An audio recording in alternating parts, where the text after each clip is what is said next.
we can sing to. Fly. A list of things to do. I'm ready for action in my lace-up shoes. I'm no martyr, I'm just working harder.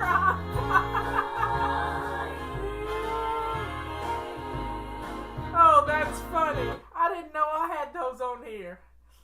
That's cute. My voice isn't cute, but anyway. I'll be glad when my hair can really stay behind my ears without me spraying it to high heaven. Oh yeah, I had to run and get, thank goodness the mic wasn't on.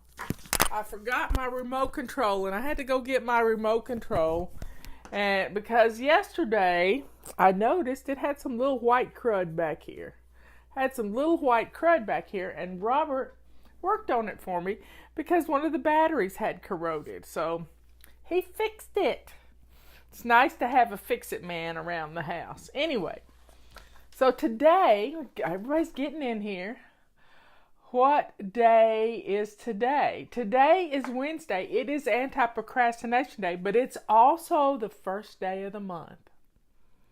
And you know what that means? We have a new habit. And our new habit for this month is making our bed. Now, I know many of you do not want to make your beds because you hadn't made your beds in a long, long time. And you think, why bother? I'm just going to get back in it. Well, let me tell you, when you start making your bed, you're going to be blown away about how good your bedroom looks. And your bedroom should be the cleanest room in the house. Last week, we were doing Zone 4, which is our bedrooms. Yesterday, we changed the sheets. So let's get our bedrooms looking nice. Making that bed is the shiny sink of every room has its own shiny sink, and your made bed is the shiny sink in your bedroom. Your coffee table is the shiny sink in your living room. Your shiny sink in your kitchen is your shiny sink. So every room has its own little shiny sink, and when you take care of those things, everything is going to look wonderful. So we're not so much getting back to basics as we're doing FlyLady immersion class. Right now, we're home. We have no excuse, y'all. So the first thing I want you to do is get dressed to lace up shoes. Got it? Get dressed to lace up shoes. That starts your day on the right foot. Robert's sending me pictures. I went outside to take a picture of my triple trillium and the dog sat on it. I was so not happy. Oh my. She wouldn't pay attention to me. She knew I was taking a picture and she's trained by a cat, and so she sat down on my trillium. My triple trillium. And I was just so unhappy. But anyway, it'll perk back up in a little bit. My cardinal has been I've tried to get video of the cardinal this morning. It's a boy cardinal. It's a bright red cardinal. But let's talk about, right now we need to circle the wagons, and we're home, and let's take advantage of being home because we don't usually get this kind of opportunity. You're listening to me. Look how many people are in here. We're hitting 400 right now, which is right at 4,000, I think. Now, if you have not shined your sink yet, after you get dressed to lace up shoes, I want you to go shine your sink. Yep. I am in this swish and swipe mode for my whole house right now. And guess what my swish and swipe tool is? It's a purple rag. I use a purple rag in my hot soapy water in my dishwater. And I am wiping down everything. I'm wiping down everything from my kitchen counters to my stove, my microwave, my stove knobs. All of everything's getting a swish and swipe. Big time. And then I'm cleaning off hot spots and I'm swishing and swiping the hot spots with a rag. Because dust settles and all kinds of... I use my feather duster all the time, but sometimes you just need to get right into it. But keeping things wiped down. Justin did a video on how to sanitize your kitchen with purple rags, pink rags, silver rags, whatever you got. Sorry, y'all. I have a funny story to tell you. I'm going to get sidetracked here. Yesterday, I got a text message from my dentist office. And they said, we will be closed until April the 30th, April 29th or something like that. And I thought to myself, here I go thinking, what you think about, you bring about. I thought, well, now's not the time to lose a crown. And guess what happened last night at dinner? I lost a crown. And thank God you can't see it because it's right here. Yeah, I lost the whole tooth practically. And the blessings that abound from this, the blessings abound, because I'm looking for the silver lining. The silver lining is this tooth has had a root canal on it. So it's not going to hurt me. It's just irritating that there's a hole there. And you just have to laugh. It's kind of like Scott Adams says, we're in a simulation.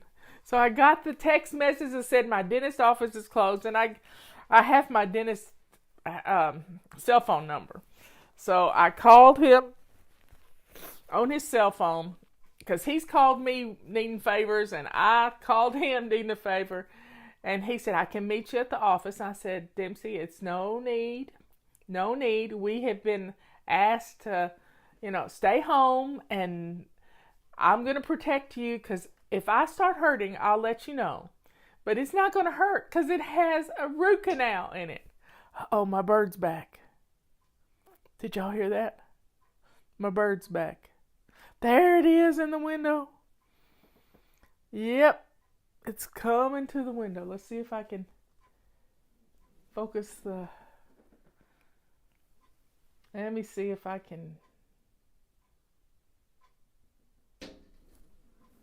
Did you see it? There he is. He's there. He's coming in, but the window kind of blows it out. He comes in right by St. Therese. That's just weird. I love it. There he's back again. He's really showing out today. That's a happy bird. He's really showing out. I just believe, God's listening to us. He knows we're all kind of having a rough time of it. But, we can get some things done in our house. So here are the things, and I keep preaching on this every day, and I'm going to continue to preach on it. If we keep our laundry caught up, I don't know what's going on there. I can't see. There we go. If we keep our laundry caught up, if we do our dishes, if we get dinner in the crock pot ready to go, that frees us up the rest of the day to declutter and get some things done in the house. Angela saw him. Yay, yay, yay, yay.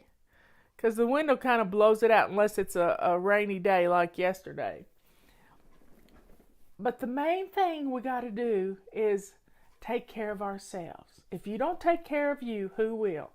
So, drink your water. What's for dinner? Yep. I'm trying to come up with an acronym, kind of like only handle it once, like the Ohio acronym, and I haven't done it yet. But let's make a list of these things and just put them on a note card. Put them on a bright, cheery note card, and let's make a list. So, get dressed is the first thing. Get dressed. Make your bed. Swish and swipe your bathroom.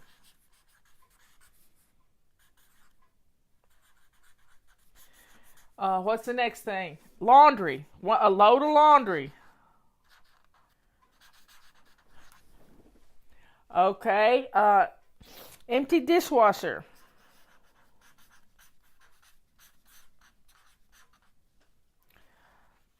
Shine your sink.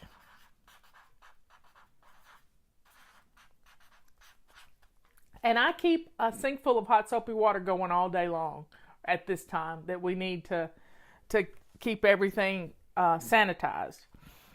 What's another thing? Oh, hot spots. Hot spots. So there you have 1, 2, 3, 4, 5, 6. That's 7 things. This is like a daily, weekly home blessing.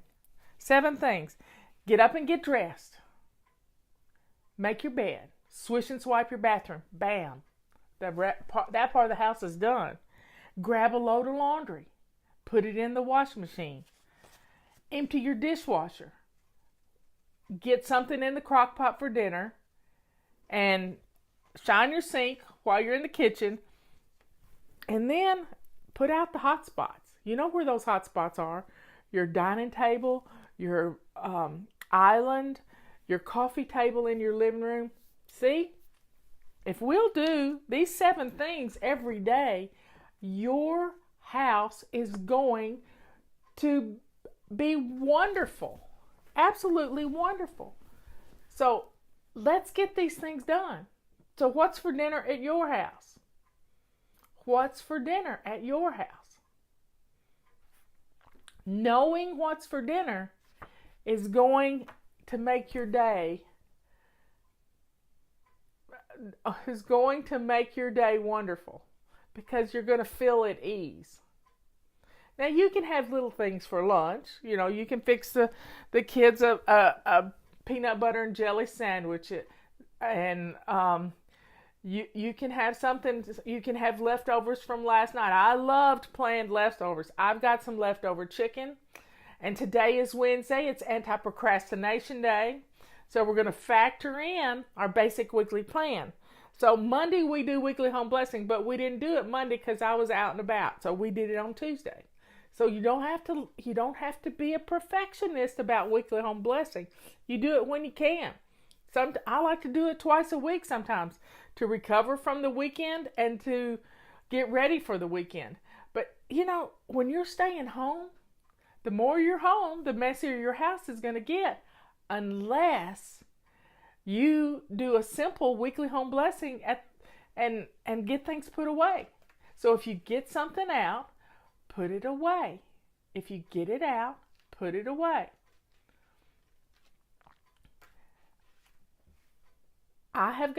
We've done inventory of our food in the house, and we're good to go. We may not like what we're eating, but guess what?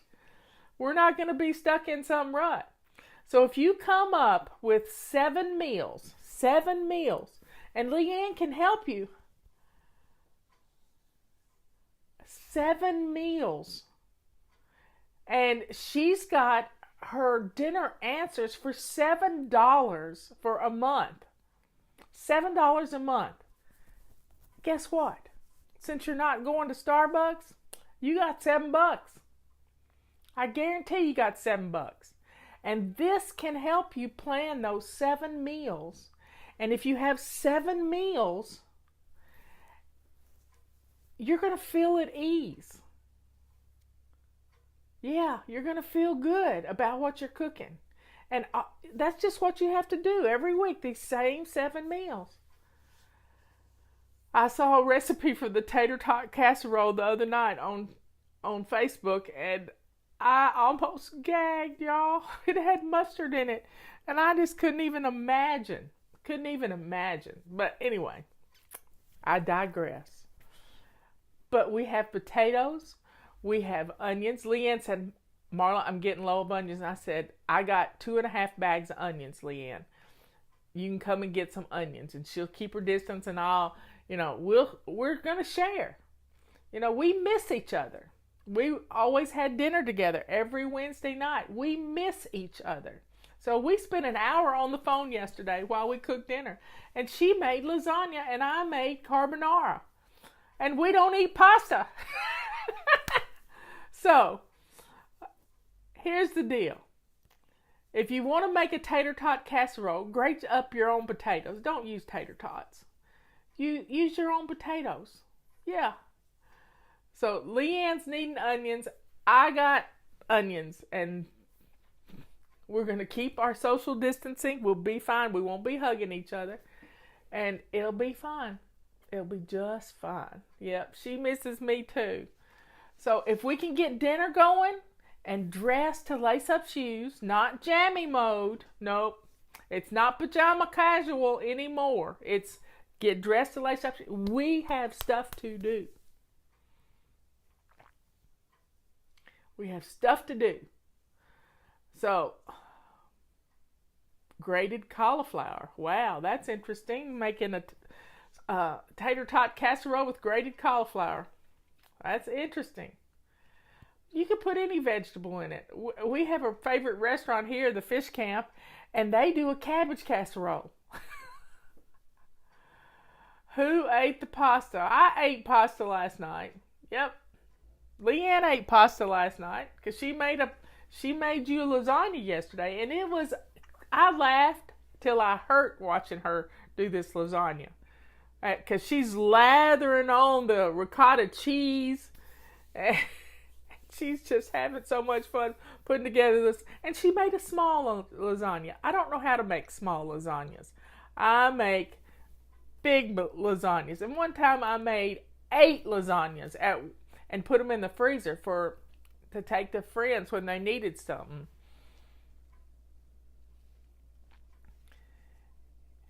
So folks, we can get this done. Get dinner on the table, get our laundry going, get the machines going. Leanne calls them indentured servants. Get the machines going. A lot of you have bread machines. Get them going. Get them going. Empty your dishwasher. If you've got dishes, if your kitchen is a mess, start running your dishwasher. Start running your dishwasher. And you're going to be blown away about how good your kitchen's going to look and smell and get things going. Now, I have made lasagnas with Italian sausage instead of hamburger sauce. Hamburger spaghetti sauce. But the main thing you got to do is get going. Here it is noon, almost noon on the East Coast, and it's time to start thinking about dinner.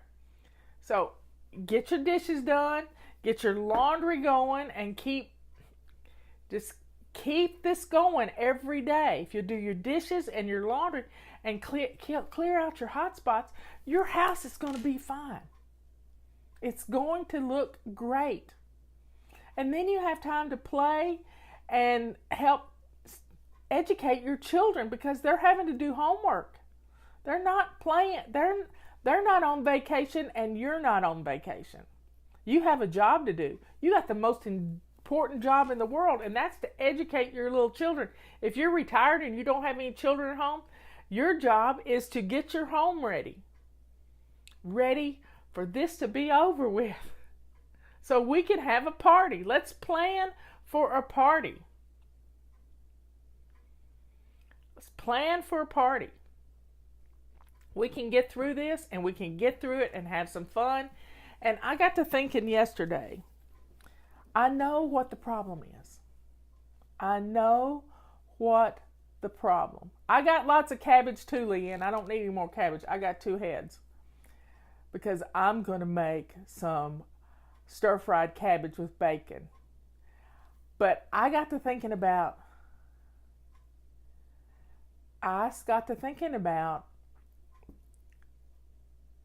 what the problem is.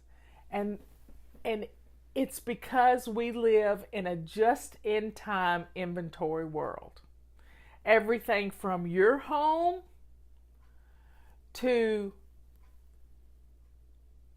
your favorite business to your state, your county, all of it is a just-in-time inventory.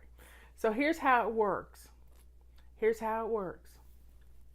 With a just-in-time inventory, you only have enough stuff in the house to get you through the week or through a month.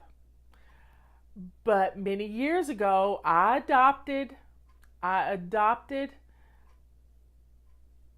philosophy that I would keep on hand 2 items of the things that are in my perpetual pantry. Now, Leanne can talk to you about your perpetual pantry, but in 2000, I decided I would always have enough on hand. I would have for two items. So when I used one item, that would go on the grocery list. And when I would use the oldest one in my pantry, and then first in, first out. That's the rule. But when we live in a just-in-time inventory, we don't have backups. We don't have backups.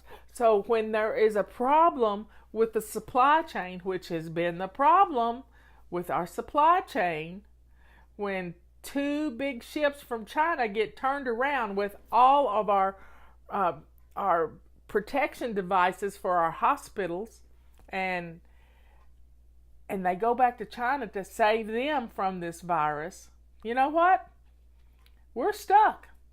So we've got to build our own supply chain within the boundaries of our country. And if you're in another country, then you got to build them in your country too.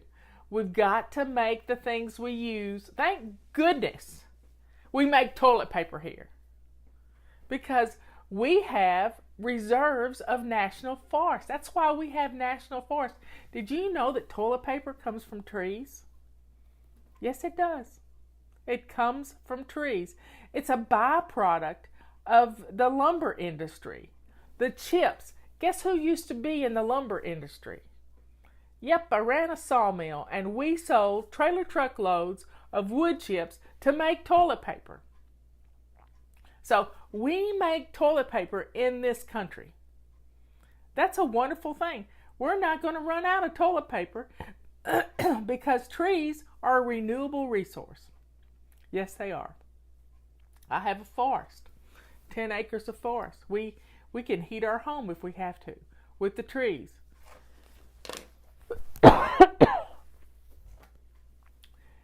Anyway, folks. Yep, I always keep 2 cases of toilet paper on the shelves in the basement. Now, a lot of people are wondering, how can I store stuff like that? If you live in a big city and you have a small apartment, you don't have a lot of room to store things. Sorry, I got strangled a while ago. Let me get a drink of water.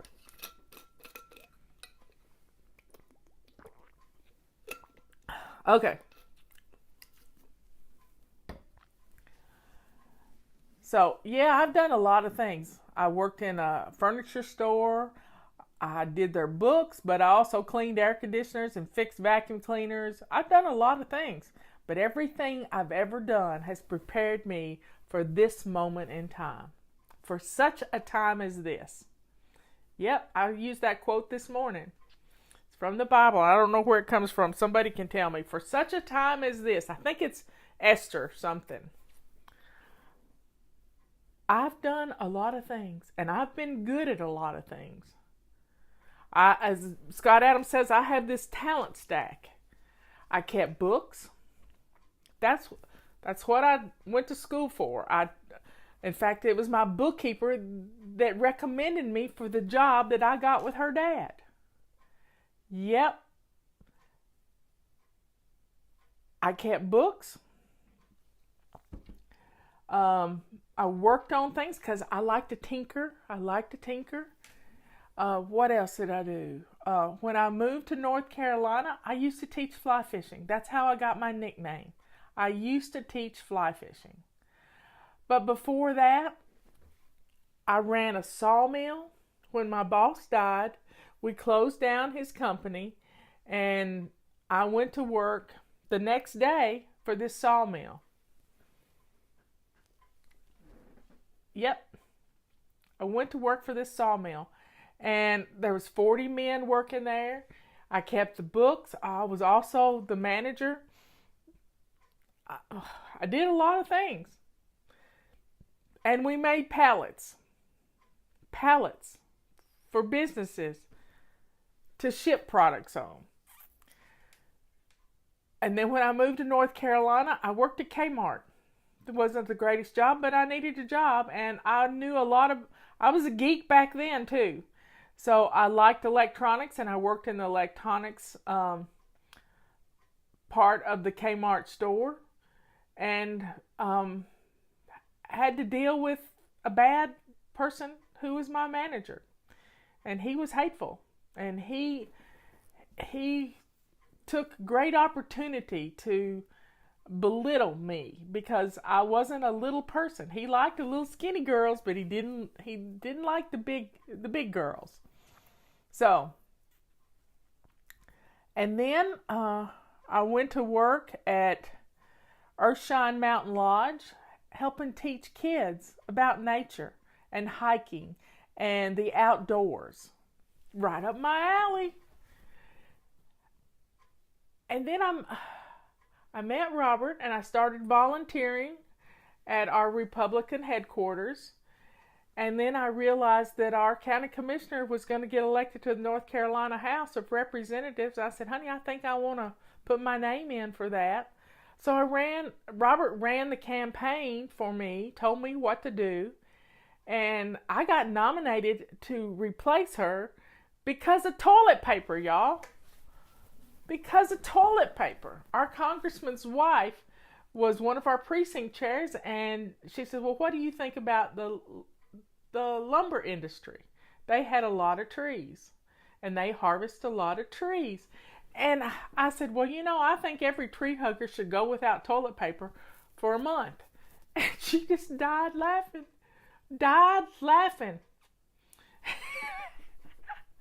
And so she nominated me. And I told her about my stint as being a manager for a year of a sawmill. And it was funny. So trees are a renewable resource. They live to be about 80 to 100 years old, and then you harvest them. And they come back. It all comes back to toilet paper.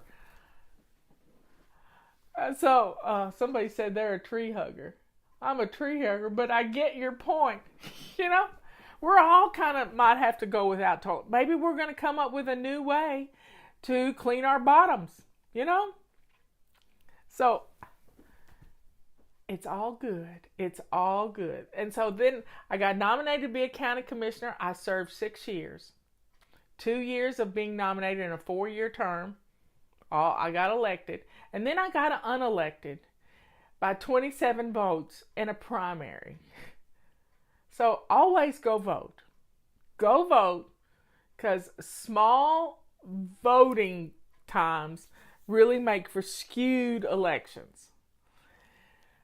And so I was a county commissioner, and FlyLady started while I was a county commissioner. It started because I was a county commissioner. And I needed to get organized, just like you're trying to get organized right now. And it was an amazing process. When we hit 30,000 members, my county manager already said, Marla, you got more members in your group than we have in our county. And now we're over 1 million if you look at all the numbers, and I can't even keep up with it. I can't even keep up with it. So for such a time as this, God trained me in lots of things. Budgets, big numbers don't scare me. Big numbers do not scare me, because I dealt with a huge budget in this county. We can get through this. I like numbers. I was part of the emergency management team. I know our county is in good hands right now. And I know this state is in good hands. And I know this country is in good hands because I'm watching the press conferences every day.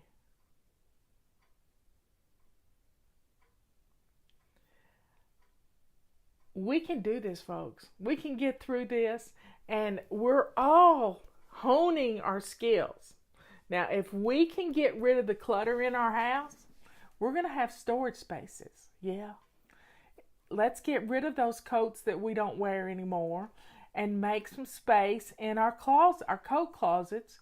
Leanne and I were talking about this yesterday. I used to can. I've grown a garden. What is a commissioner? Each county has people who govern. They're the executive board for the county. And so there were 5 commissioners in my county. There's still 5 commissioners. And we still have one lady on the board of commissioners.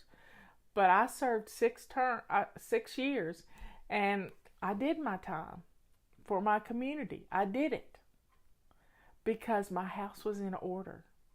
Yeah, my house was in order. And it was because I was going to be a commissioner that I got my house in order, because I didn't want anybody to find out my dirty little secret that I couldn't keep house. But now I can keep house because I do these things. I get dressed to lace up shoes every day. I make my bed. I swish and swipe my bathroom. I do a load of laundry every day. I empty the dishwasher every day. I shine my sink and fill it with hot soapy water and wipe down things right now. And I clear off hot spots. This is what makes my house work. It's 7 things, y'all. 7 things. You can do 1 every hour. And your house is going to look good. Your home. You have no excuse right now. So turn off the TV. Turn off the Netflix. Turn off your phone if you have to. But let's get these things done and then use the TV and Netflix as a reward for getting these things done. If you've got children at home, you got to get them going with their lessons. Yep. You got to get them going with their lessons, because you can't let them lose a year of their life to this virus. You can't do it. So folks, it's allergy season. Pollen is everywhere. And if you don't dust, you're going to get a sinus infection. So let's get our homes dusted. So grab a purple rag or a feather duster, and let's get some things dusted today. I'm going to clean out my refrigerator. It's Wednesday. It's clean out your refrigerator day. I'm going to clean out and organize my refrigerator, and then I'll see what I've got to cook. Yes, we ship all over the world. We do this thing. We ship all over the world. We have a permit to ship all over the world. Our feather dusters, yep. It's a wildlife permit. So here's the list. Get dressed to lace up shoes. Make your bed. Swish and swipe. Do a load of laundry. Empty your dishwasher.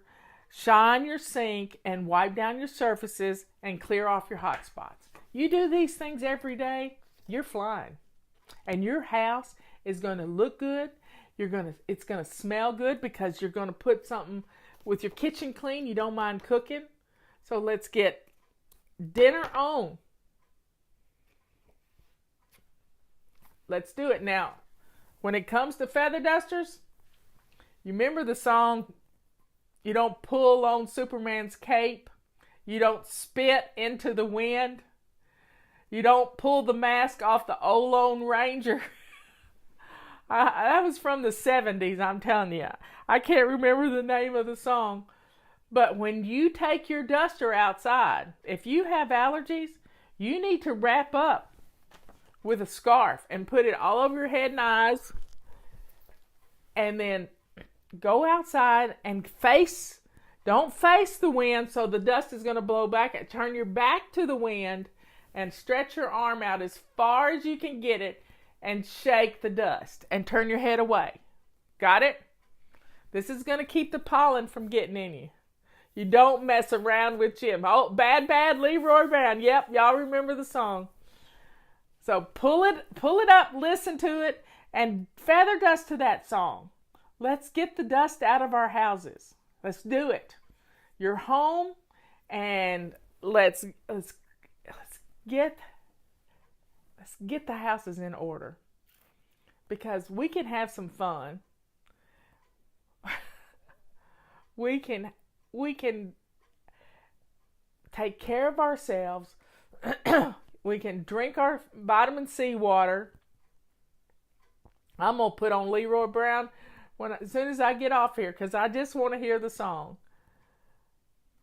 So let's do these 7 things and put dinner on the table. Yes, we're showing our age, but I don't care. I don't care. I'm happy to be 64 years old. I'm really happy. So let's feather dust our homes. Let's wipe down our flat surfaces and let's get it done. Let's get it done. And be thankful for this day.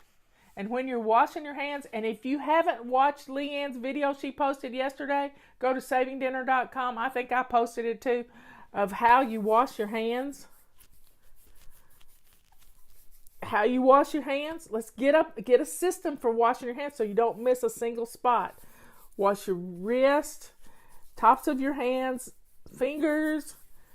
This person put black dye on their rubber gloves and washed their hands, and you could see right where they didn't get it clean. So folks, let's be safe.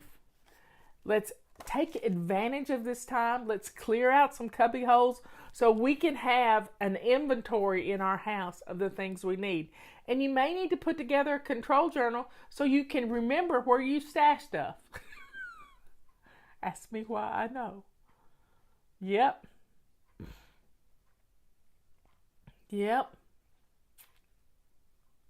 Life is good. Yeah, we got this terrible virus here, but you know what? We're smarter than a virus. Yeah, we are. And we can conquer this thing, and we can get through it, and the numbers are looking up for us. And if we have to stay hunkered in just a little bit longer to kill it dead, by golly, we can do it. And when we get through this, we're going to have houses where we can have more than a just-in-time inventory. We can have stuff the places we need it. And we can be prepared. We can be prepared. Yep. Let's get it done. I love you all. I'll talk to you at 3 o'clock this afternoon.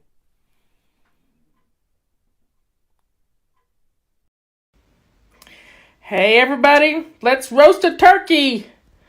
Yep, some of you are scared of it, but we're going to go through doing one, and you're going to see how easy it is.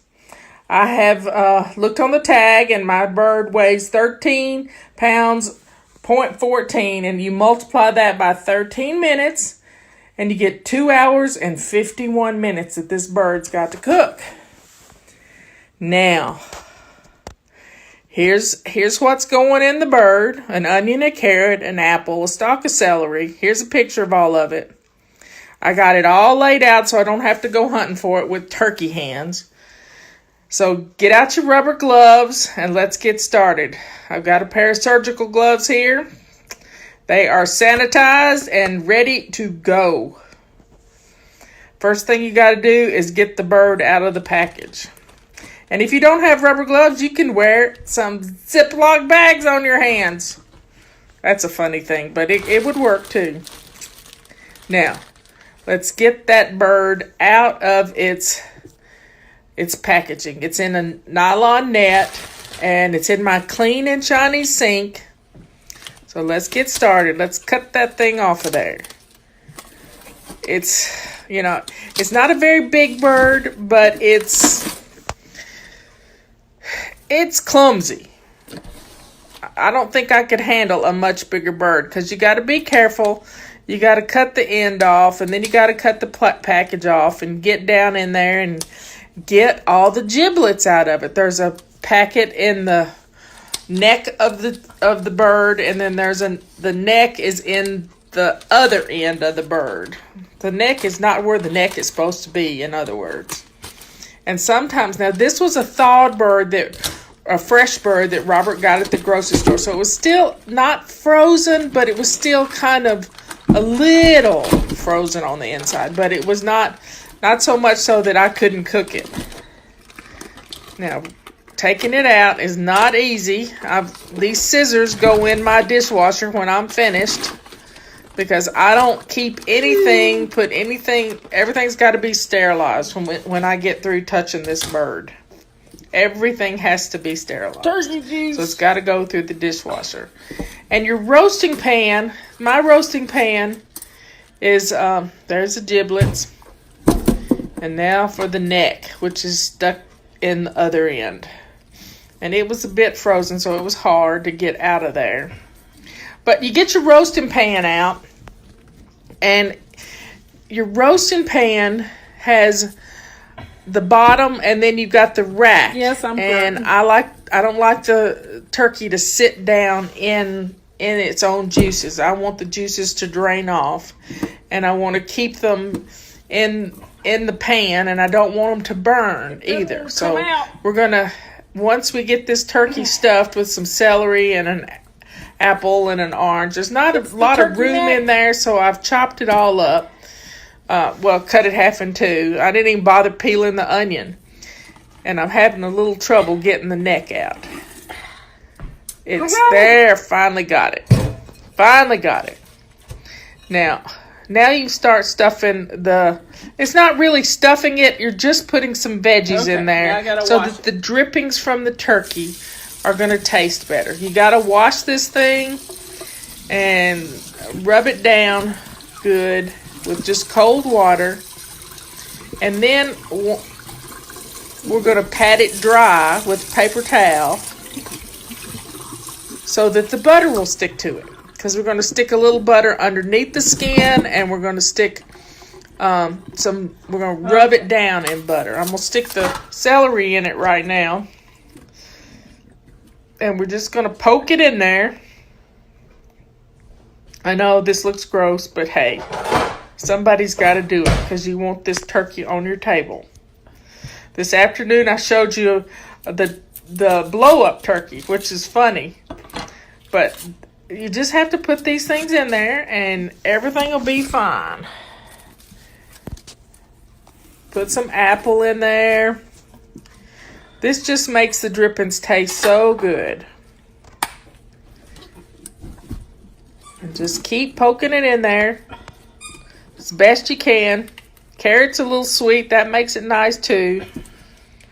And then you're going to I should have put the sage and the thyme in it before I started stuffing the other, but I didn't do that. But that stuff makes it smell good too. So let's keep watching. Don't give up on me. I'm going to get this bird stuffed. Had to cut up an onion and poke it in there. Put some apple on the other side in the neck part, because there's cavities on both ends. I can't believe I'm doing a play-by-play about doing a turkey. Trying to get it all in there. I can't hear myself right now because I'm doing a voice over the video. No telling what I'm saying. Just no telling. Probably wrestling this turkey. Anyway, I've got my watch covered up. Now for the thyme and the sage. It just smells so good. I'm not going to put any salt and pepper on it. And I've figured out, it's going to take 2 hours and 51 minutes. And the first 30 minutes, now while I'm doing all this, I've got the oven preheating at 500 degrees. Yes, you heard me right. This is Leanne's recipe and it's 500 degrees. I know that sounds strange. Now I'm going to pat it dry with some paper towels. This is the only thing I use paper towels for. And so I've taken the extra racks out of the oven because I want the turkey to sit low in the oven. And I have a convection oven, but a regular oven will cook the same way. The turkey will cook for 30 minutes at 500 degrees. Now here's the key to this turkey. Do not, under any circumstances, open the door once you put the turkey in the oven. Do not open the door. I'm rubbing it down with not melted butter, but it's softened butter, and it's clinging pretty good to this bird. And I'm putting some under the skin, just poking it right under there and massaging it in. There you go. See, I'm moving it right up on the turkey. Now, once you put the turkey in the oven, you're going to set 2 timers. You're going to set 1 timer for the full amount that it has to cook, which is, for me, 2 hours and 51 minutes. The other timer will be set for 30 minutes. And when that 30-minute timer goes off, you change the temperature on the oven. Now, it's about ready to go in the oven. Leanne says to put a half a cup of water in the bottom of your roasting pan. I don't like to do a half a cup because my oven makes it just evaporates too much, and I don't want my drippings to get that brown. So I end up putting about a cup and a half of water in the bottom of the pan. But I don't do it until I actually put here's the directions for doing it. I don't do that until I put it in the oven itself, because you could slosh it out. So here we go. I'm going to pour the water in, and then I'm going to shut the door, set the timer for 30 minutes, and let it ride. There you go. Closing setting the timer.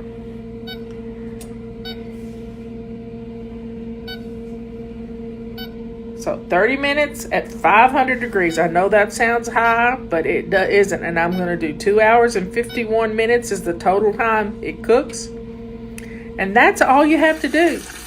Now, I've got those giblets. I'm going to put them in a pan with some extra veggies, and I'm going to get those cooking because those are going to help make my gravy. I'm going to cook those on low. I'm going to bag up the trash, and I'm looking in the door at the turkey. But don't open the door. Whatever you do, do not open the door. And the timer goes off for the 30 minutes. I still got 2 hours and 21 minutes. And here is the bird. Look at this. It is so pretty. Now, I'm going to cut it all up, but that's going to be another video altogether. It's going to be a total another video. But here's my plastic one right beside it, my blow-up plastic one. They're not exactly alike, but my bird is prettier than the plastic one. Love you all. This is going to be a yummy Thanksgiving. Here. Get on in here. Let's see if I can find us a song. My hair is all the way up. I've pinned it all the way up because I'm cooking and I don't want to I should put on a hairnet, but I'm not going to do that in my own house. Let's see. What kind of song are we going to play? Where's the music? Within these walls. Here we go. Come on, everybody.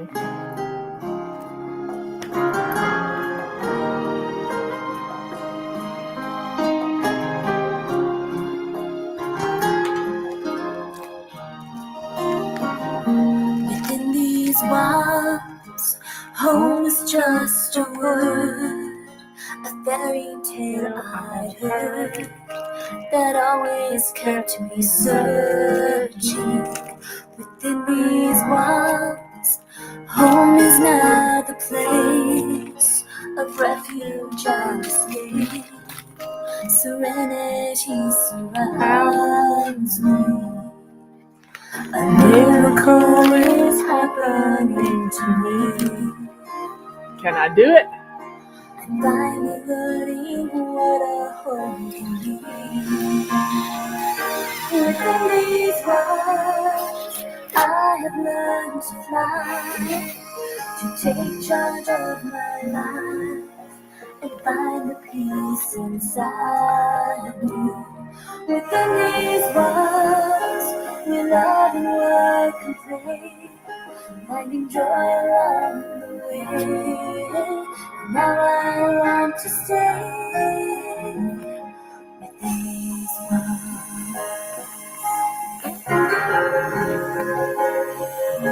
within these walls, my thoughts would pull me down. I wouldn't look around to see that love surrounds me. Within these walls, friends now gather here, and laughter fills the air. It's all that I was wanting.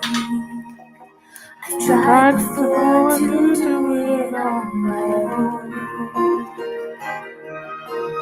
Now I found a way to make a home. The perfect turkey. In these walls, I have learned to fly, to take charge of my life, and find the peace inside me. Comes in a can. Walls, we love and work and play, finding joy along the way. Now I want to stay within these walls.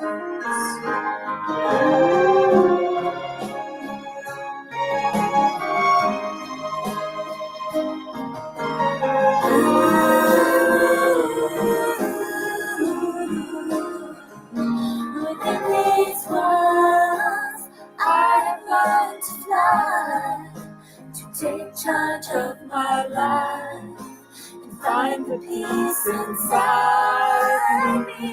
Within these walls, we love and work and play, finding joy along the way. Now I want to stay within these walls.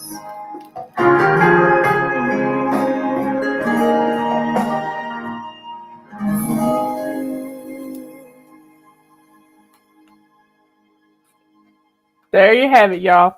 Well, my turkey is in the oven.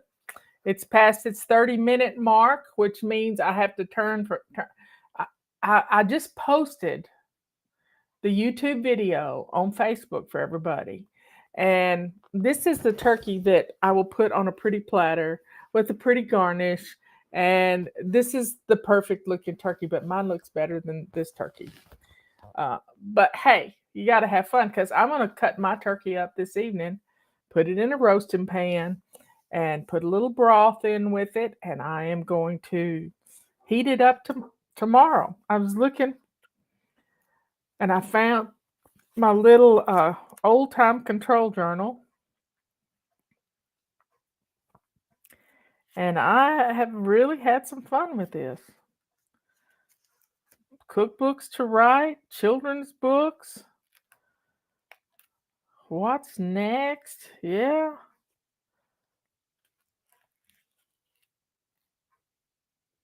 Music to fly by, iTunes, CD. I just had lots of ideas. Went nuts with this. Anyway, here you have it. My little control journal. Let me turn my lights on. I hadn't turned my lights on yet. There we go. So my turkey's in the oven. I just posted my roll dough recipe, and there's a link in the bottom of the in the detail section of the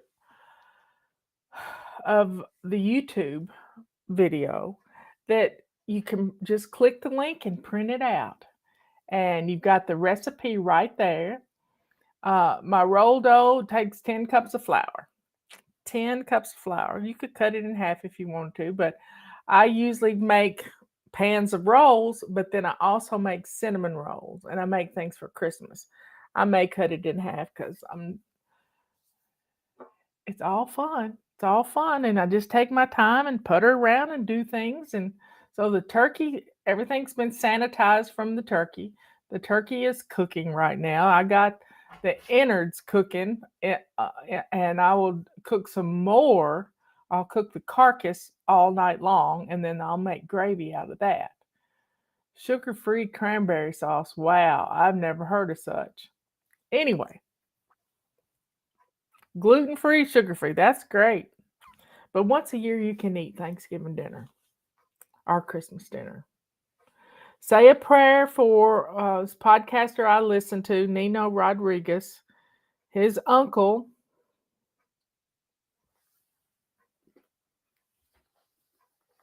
committed suicide. I think we need to go to the Lord's Word right now and read Psalms 46. I didn't read it yesterday. So let's go to Psalms 46 and get started. God is on our side. God, you're such a safe and powerful place to find refuge. You are a proven help in time of trouble, more than enough and always available whenever I need you. So we will never fear, even if every structure of support were to crumble away. We will not fear, even when the earth quakes and shakes, moving mountains and casting them into the sea. For the raging roar of stormy winds and the crashing waves cannot erode our faith in you. Oh, that's just wonderful. God has a constantly flowing river whose sparkling streams bring joy and delight to his people. His river flows right through the city of God Most High into the holy dwelling places. God is in the midst of his city, secure and never shaken. At daybreak, his help will be seen with the appearing of the dawn, when the nations are in uproar with their tottering kingdoms. God simply raises his voice, and the earth begins to disintegrate before him. Disintegrate before him. Where he comes, the commander, the Almighty Lord of angel armies, is on our side. The God of Jacob fights for us. Oh, thank you, Jesus. Thank you, thank you, thank you. Everyone, look, come and see the breathtaking wonders of our God, for he brings forth ruin and revival. He's the one who makes conflicts end throughout the earth, breaking and burning every weapon of war. Surrender your anxiety, be still, and realize that I am God. I am God above all nations. And I will exalt throughout the whole earth. I am exalted throughout the whole earth. Here he stands, the commander, the mighty Lord of angel armies is on our side. The God of Jacob fights for us. That's just beautiful. That's just beautiful.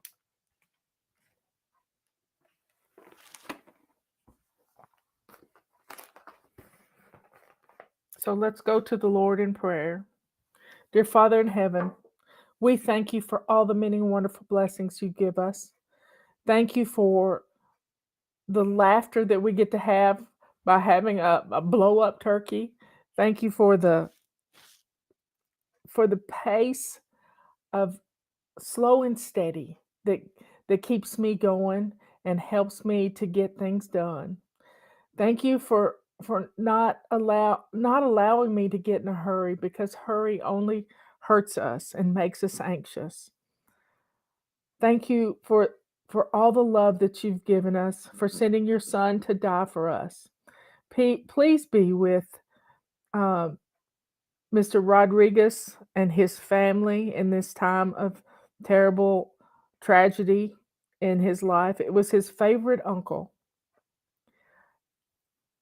Thank you, Lord, for everything. Please be with Mike Morales as he fights. And I know he is cured, Lord. I know with the faith of a mustard seed that he is cured. Thank you, Lord, for everything that you do for us. Thank you for the food we're going to put on the table tonight and tomorrow. Thank you for our families that love us. Thank you for our conviction to stand with you, Lord, because I am with you, Lord. If you're with me, who can be against me? Thank you, Lord, for everything. All these things we ask in your Son's holy name, and thank you for sending him to die for our sins. These things we ask in his name, Jesus. Amen. So, folks, the legions of evil are out there. They're fighting for us. They're fighting to take us away from God. And we've got to stand strong with our God. We've got to stand strong. We've got to be ready to preach the gospel to anybody that asks us what's going on. We have to be ready, folks. So don't allow the chaos to pull you away. I mean, I was really impressed with Nino a while ago. He said, I almost didn't do a show. And he said, but I needed to do a show so that I wouldn't just have this anger pent up inside me. And so he did a show. Now that's his show's not for everybody because he says some ugly words sometimes. He tries not to, but he's almost 2 years sober. And I've been so proud of him. So keep him strong. His I don't know if it was his dad's brother or his mother's brother. I don't have a clue, but it was his favorite uncle. And y'all, we just have to just carry on.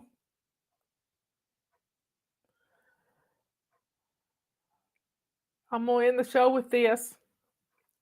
Got to go make my rolls. But life is for the living. Be with the Patriot Nurse too.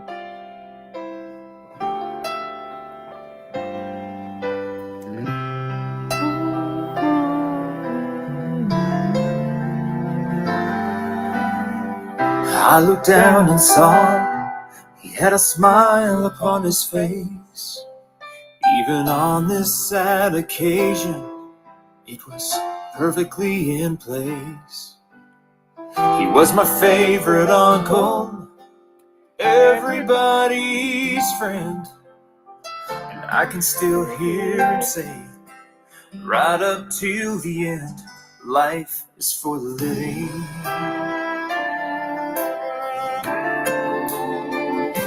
If you're not embracing every moment, you're wasting precious time. If you're not loving somebody, you're really not alive. This ain't no dress rehearsal, our time down here on earth. Sometimes it takes somebody leaving to remind us what it's worth, and all the blessings we've been given. Life is for the living. No arguing. Just love each other. I loved a woman, at least I thought I did, till she just couldn't take what I just wouldn't give. Spend all my time working when I should have loved her more. I can still hear her say, as she walked out the door, life is for the living. If you're not embracing every moment, you're wasting precious time. If you're not loving somebody, you're really not alive. This ain't no dress rehearsal, our time down here on earth. Sometimes it takes somebody leaving to remind us what it's worth and all the blessings we've been given. Life is for the living.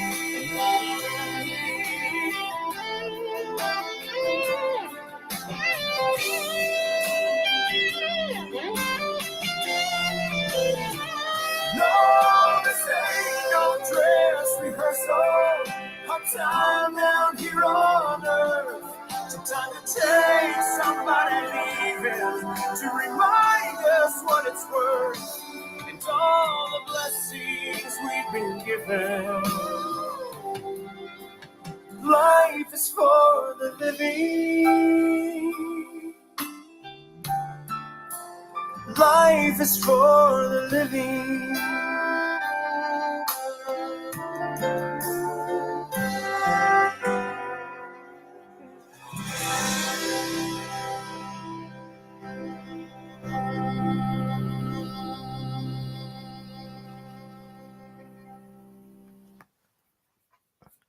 I got something in my eye. Anyway, folks, y'all be good, kind, and sweet. Have fun in your kitchen. Enjoy your kitchen. It's the heart of your home. Pull out something to laugh at. I'm gonna put this on the table as a centerpiece. I have a family platter, Currier and Ives platter. It's English something. Anyway, it's beautiful. I'm gonna put it in a platter, set it on the table, make everybody laugh. It'll be surrounded by 2 candlesticks that Robert's father made, and we'll just enjoy. It's supposed to be really nice tomorrow, so we might even open the doors, let the wind blow through. Don't let people scare you. You know, a friend of mine last night said, you know, I'm not allowing anybody to come to Thanksgiving that isn't, the you know what. And he said, my brother hadn't gotten it yet. And I don't know why he hadn't gotten it, but he's got to be tested 24 hours before he comes. And I said, it's your home. You do what you want to do. It's your home. You do what you want to do. I am protected. I am protected by my Father in heaven. Everybody at my Thanksgiving table will be vaccinated but me. And I said the V word anyway. But it'll be okay. Somebody wants to know what's the order address on the computer for FlyLady. It's flylady.net. You can go to shop.flylady.net. HTTPS. I don't know how it goes, but it's shop.flylady.net. And you can either order by mail or you can order over the internet. But thank you for I am thankful for all of you who keep us in business, keep me doing what I do. Your love, your prayers. Oh, I have a praise report. Last night I was listening to Amanda Grace on Elijah Streams, and she had a word for somebody who was suffering with muscles seizing up on their legs, and I have been for the last couple of weeks, and I've been doing everything I knew to do to fix it. And she said, if you've been something, claim this right now. Put your hands up in the air and claim this healing right now. And I did. And I slept like a baby last night. My legs didn't wake me up, nothing. And I am fine today. So glory be to God. It was an amazing. They took it down from YouTube. I don't know why they took it down from YouTube, but it's on Elijah Streams on Rumble right now. If you want to go claim your healing. Anyway, folks, I love you all. Be good, kind, and sweet. And laugh. Laugh tomorrow. Laugh today. It is up to us to keep the laughter going. and to keep praising the Lord, because if you're praising the Lord, the devil can't get into you, because that thing won't be around where there's praise going up to Jesus. So praise the Lord. Be good, kind, and sweet, and I'll see you. I might pop in tomorrow and show you my table and stuff. Anyway, I love you all. I'll see you after a while. As this one little broadcaster I watch at Adler Farms, Adler says, "After a while, crocodile." He's so cute. Don't be weird, they say. Love you all. Bye.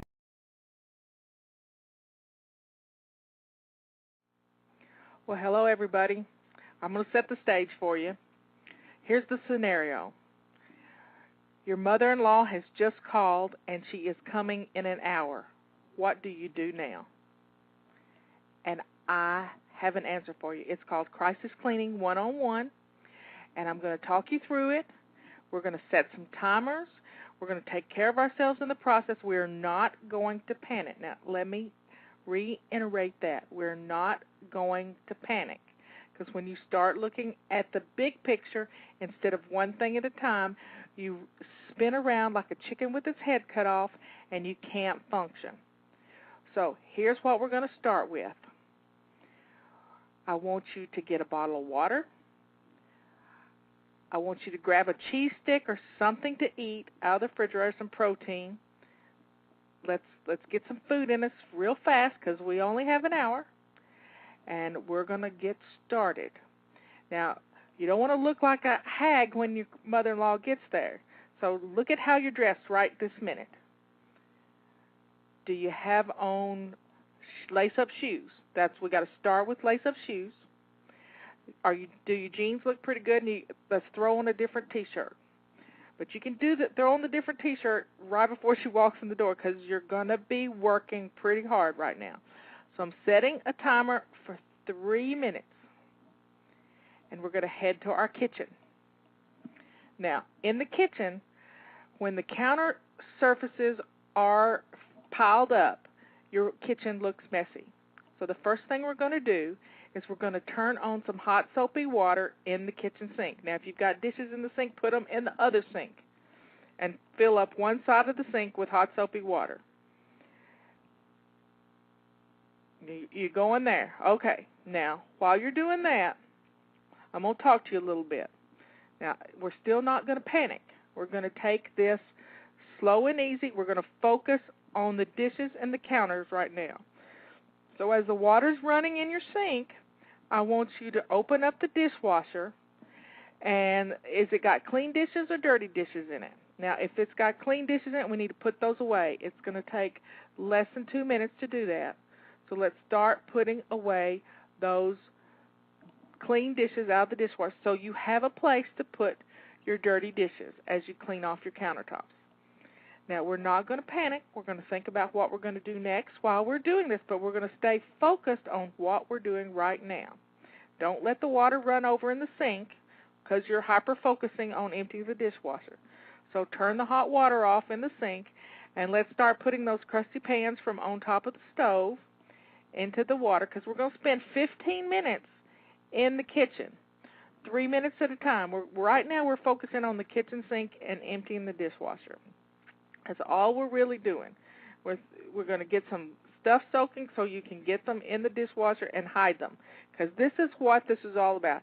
It's hiding the way we live, and we can't beat ourselves up about this. We've just got to take care of ourselves and get the house looking presentable.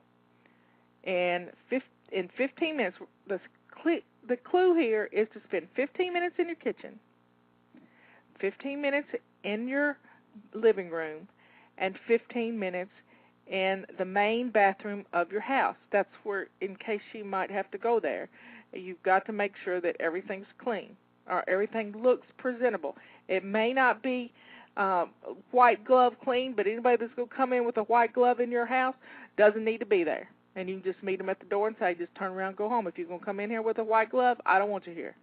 And guess what? You get to do that. You really get to do that. So you're focusing on the dishes in the kitchen sink and in the dishwasher right now because we got to have a place to put them, and we're going to be fine. Things, you've been sick. The family, it's flu season, for God's sakes, and things are tough, and we've got to stay focused on what we're doing. And it also helps to have some good music. So here's our timer. It's going off. That timer tells us we need to swap jobs for a second. So, okay, now you need some more music? Put some more music on. We were going to run some music with this, but everybody likes different music. We may edit some music in a little bit, but we'll see how that works. For this next 3 minutes, we're going to focus on the stove. The stove, you cannot hide anything in your stove. No pots and pans with dirty dishes in them, no plasticware, nothing gets hidden in the stove. Because you know what happens? Stoves get turned on because we forget that we've hidden stuff in there. So that is not going to happen here. We're going to take the pots and pans that are on the stove and we're going to put them in the hot soapy water. Got it? Okay, we're going to start moving everything around to the kitchen sink. Moving things around the counters to the kitchen sink. I want you to grab your Windex bottle and a hot soapy rag. And we're going to start wiping down the counters. This isn't going to take that long. We got 2 minutes left on this 3 minutes. And we're going to start moving things around. And as you do this, you're moving things from the outside toward the center where the sink is. Got it? Let's stay focused on what we're doing. Now, is there any food that's left out? That's got to go back in the refrigerator or in the pantry. And let's make quick work of that. We've got a minute and a half to go. We're moving pots and pans to the sink, and we're going to wipe down the counters. And we're doing this in a fast-paced motion. And I'm telling you, we can do this. It's not going to be hard. She's not going to be very critical because, by golly, you're going to get this done, and I'm right here with you. So get your music playing, and we're going to dance around this kitchen and work our way toward the center, toward the kitchen sink, because that's the foundation for our whole system, is keeping your kitchen sink clean and shining. We can do this. You can do it. I can do it. I can help you. And once you crisis clean, you're probably never going to have to crisis clean again unless you've been sick and things have gotten to you after you've been the whole family's had the flu. It's tough. Or if you've been gone for a few days and things kind of fell apart while you were home. There's lots of excuses. But what we're doing now is we're going to take care of business. And we're going to take care of getting this clutter and chaos out of the way. Because when the surfaces are clear, the room is going to feel clean. You got it? We can do it. Don't beat yourself up. This is going to be fine. She probably just wants to come over and see the grandchildren, and you can't blame her for that. So here we go. We've done 3 minutes, and now we're going to focus on something else. Here goes the timer. Doesn't that feel good? You've done 3 more minutes. I think there's a big go me for you on here. Okay. Next mission while we're in the kitchen. We're going to look at the dining table. What's on the dining table? Let's pull the dirty dishes off the dining table, work them toward the sink. We got 3 minutes. We're going to clean everything off the dining table and put it in the kitchen sink and start loading the dishwasher with the dirty dishes. 15 minutes in the kitchen is a world of time, and you can accomplish this. 15 minutes. We've already done 2 3-minute sessions. We're on our third. So this is amazing what you're getting done, and it's starting to come together. Can you tell? All of a sudden, your kitchen is feeling clean, even though it's a disaster, and that's okay.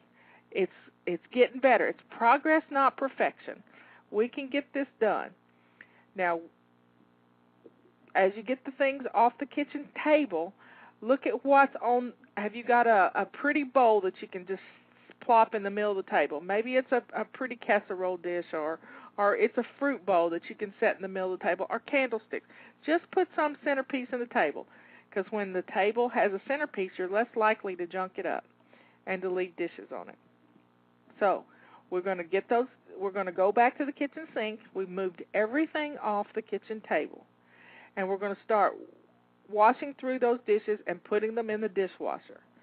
You know, if the crusty ones by now, we've had 6 minutes for them to soak, they ought to come pretty clean, pretty quick, and we're in fast-paced mode here. We got our music going. We're enjoying the process. We're not beating ourselves up. We're doing what we can to get this done before she gets here, because if the kitchen is clean, the whole house is going to feel a lot cleaner. You got it? Now, what's the trash look like? Is the trash overflowing? We can bag that up and get that ready to go out to the garage. Let's breathe. I'm getting out of breath here myself, just talking you through this. We can do it. Boy, can we do this. It's going to be okay. That's not the timer. That's my phone going off. You can't answer the phone while this is going on. You got that? We cannot answer the phone. We can't look at our emails. We have to stay focused. You got it? We're staying focused on the kitchen for right now. We're not leaving the kitchen for anything. You got your lace-up shoes on, and we'll deal with the floor in a minute. Don't look down at your shoes. We'll deal with the floor in a minute. Don't beat yourself up. We can do this. 1 3-minute session at a time. We got 8 more seconds, and we can go on to another job. Okay, here we go. Here's the timer going off. Oh, y'all are so good. What we're going to do now is we're going to gather up the trash. All the trash is going to go in the trash bag, and all the trash is going to get thrown away and bundled up. So let's make quick work of it. And see, what happens in the kitchen is when you're working on something, doing something, you don't throw the trash away while you're dealing with it. You say, I'll do that later. Well, do that later causes it to pile up on the kitchen counters. So as we get something out, we use it, and then we put it back where it belongs. We pick up after ourselves. It's quite simple. But we're always in this big, mad rush, and I don't want you to ever have to crisis clean again, because crisis cleaning is hard on us. Crisis cleaning is tough because we're rushing around, and we don't get to rest like I want you to. I want you to work for 15 minutes and then rest for 15 minutes. But when you're crisis cleaning, you're doing 3 15-minute sessions all in a row. And it's tough. So we're gonna put on some fast music, and we're gonna enjoy the process, because music makes it go by. I'm telling you, when you got the right music, the music that you like, sometimes it's even a different type of music than you're used to. Something that's got a fast beat and gets your feet a-moving and your hands a-moving, because we know to do better, but we don't know to do it. We got to get up and do it. And doing it is what gets it out of our minds, so we don't have to be put in this situation ever again when you get that phone call that the mother-in-law is coming. Now, you mother-in-laws out there that are listening to this, please don't drop in on your daughter-in-laws with only 1 hour notice. That's not fair. Unless you know that they've always got their house 15 minutes worth of messy. And that's our goal here, is just to stay within 15 minutes of getting it clean, because anybody can do that. Right now you're under a little stress, but we're going to be calm about it, and we're going to be okay. We're not going to beat ourselves up, and we're going to be just fine. So let's stand back a second and look at how the kitchen's coming together. You've already spent almost 11 minutes in your kitchen. Isn't this amazing at what you can get done in 11 minutes? We've got 4 more minutes as soon as 5 more minutes after 3 more minutes after the timer goes off in 30 seconds. We've got the kitchen table cleared off. We've got the stove cleared off. The countertops are working toward the kitchen sink. And we've got the trash bundled up. So here's what we're going to do next. Are you ready for it? The timer's going to go off in about 15 seconds. We keep on putting dishes in the dishwasher, and you're going to be good. Just get the dishes in the dishwasher. You don't even have to run the dishwasher. It's going to become our dirty dish disposal unit.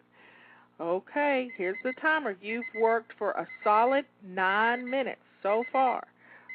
I mean to tell you, y'all are on the ball. Now, here's what we're going to do next. We're going to finish putting all the dishes in the dishwasher. So let's focus on the kitchen sink, and let's get all the dishes in the dishwasher. And you see, look around your kitchen. Are there any dishes anywhere else? Any glasses? Leave the hot soapy water in the sink because you're going to find some glasses and things around the house. And before you know it, it's all going to get done. Let's don't start the dishwasher. We keep putting those dishes in the dishwasher. We've got to deal with the floor too. So the floor, it probably looks pretty grody, and if you've got a rug in front of your sink, it's probably got some dog hair on it and some different things. You may just end up throwing that out the back door for the time being until you can get back to that. But right now, we're going to get these dishes in the dishwasher and do what we've got to do to get the rest of the countertops empty and you feeling better about your kitchen. Because when your kitchen feels comfortable, the whole house is nice. And you'll be able to sit down at your dining table with your mother-in-law and have a cup of tea. Won't that be nice? So do you have a teapot? Is it clean? Run it through some soapy water real quick and put some water in it and put it on to simmer so that by the time she gets there, the tea water will be ready and you can have a pot of tea with her. Won't that be nice? Michelle's over there kind of laughing at me, just coaching y'all right away. This is truly flying by the seat of our pants. And we're going to get this done. This is crisis cleaning on the fly. I'm telling you, we can do this, and we can do it and not be stressed out. I know it's hard, and we can't play the martyr either. We're going to have fun with it, and we're going to enjoy the process. Now, you can do it, and you can do it effectively if you won't whine. No whining allowed. Let's just get it done and grab a drink of water real quick, and let's see what else we've got to do. We've got one more 3-minute session, and guess what? Did you know that you can mop your floor in 3 minutes when you have to? I'm telling you, you can sweep it real fast and then mop it. And you might not even have to mop it. You may just need to just get the dirty places up. But we'll see. You look at your floor and see what needs to be done while you're finishing the dishes, going in the dishwasher, and getting everything out of the sinks. Now, let's breathe a little bit. Breathe in and breathe out. And there goes our timer. Okay, we got one more 3-minute session. And in that 3-minute session, we're going to put the trash out in the garage, and we're going to do the floors. Now, bag up the trash so you can have that out so you don't have to walk over your floor.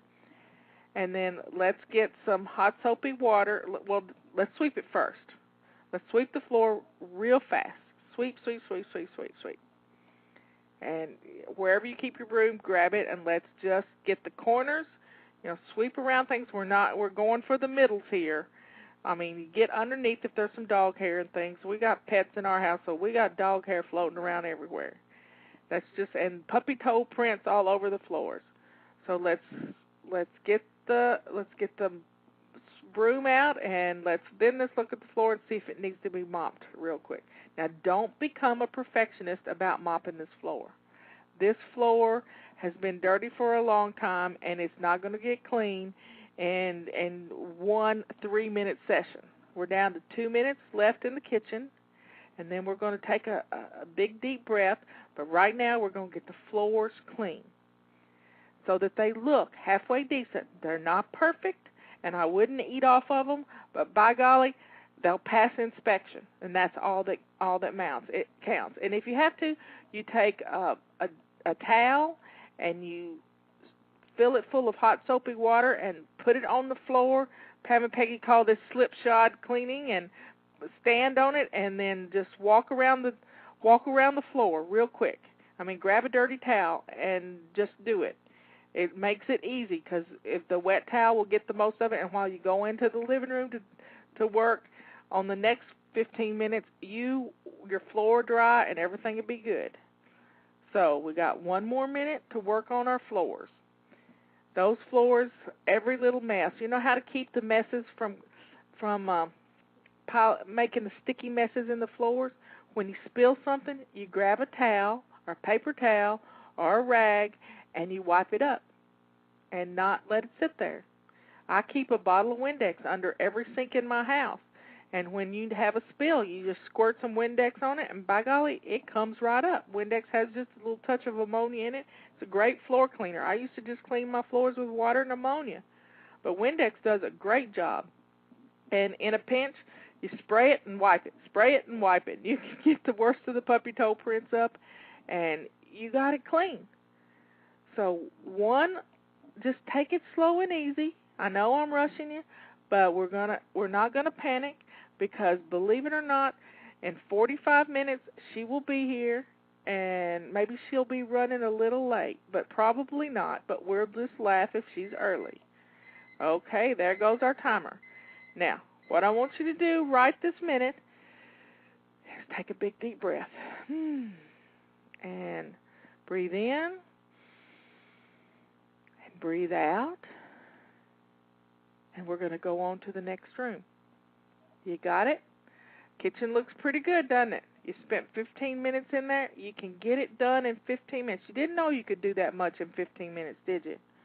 Okay, we're going to start our next session, and we're going into the living room. Now, the living room is pretty easy to keep clean. If you only had vertical surfaces in your living room would always look clean. But we have tables in our living room. We have coffee tables and end tables and units that have our TVs and things in it.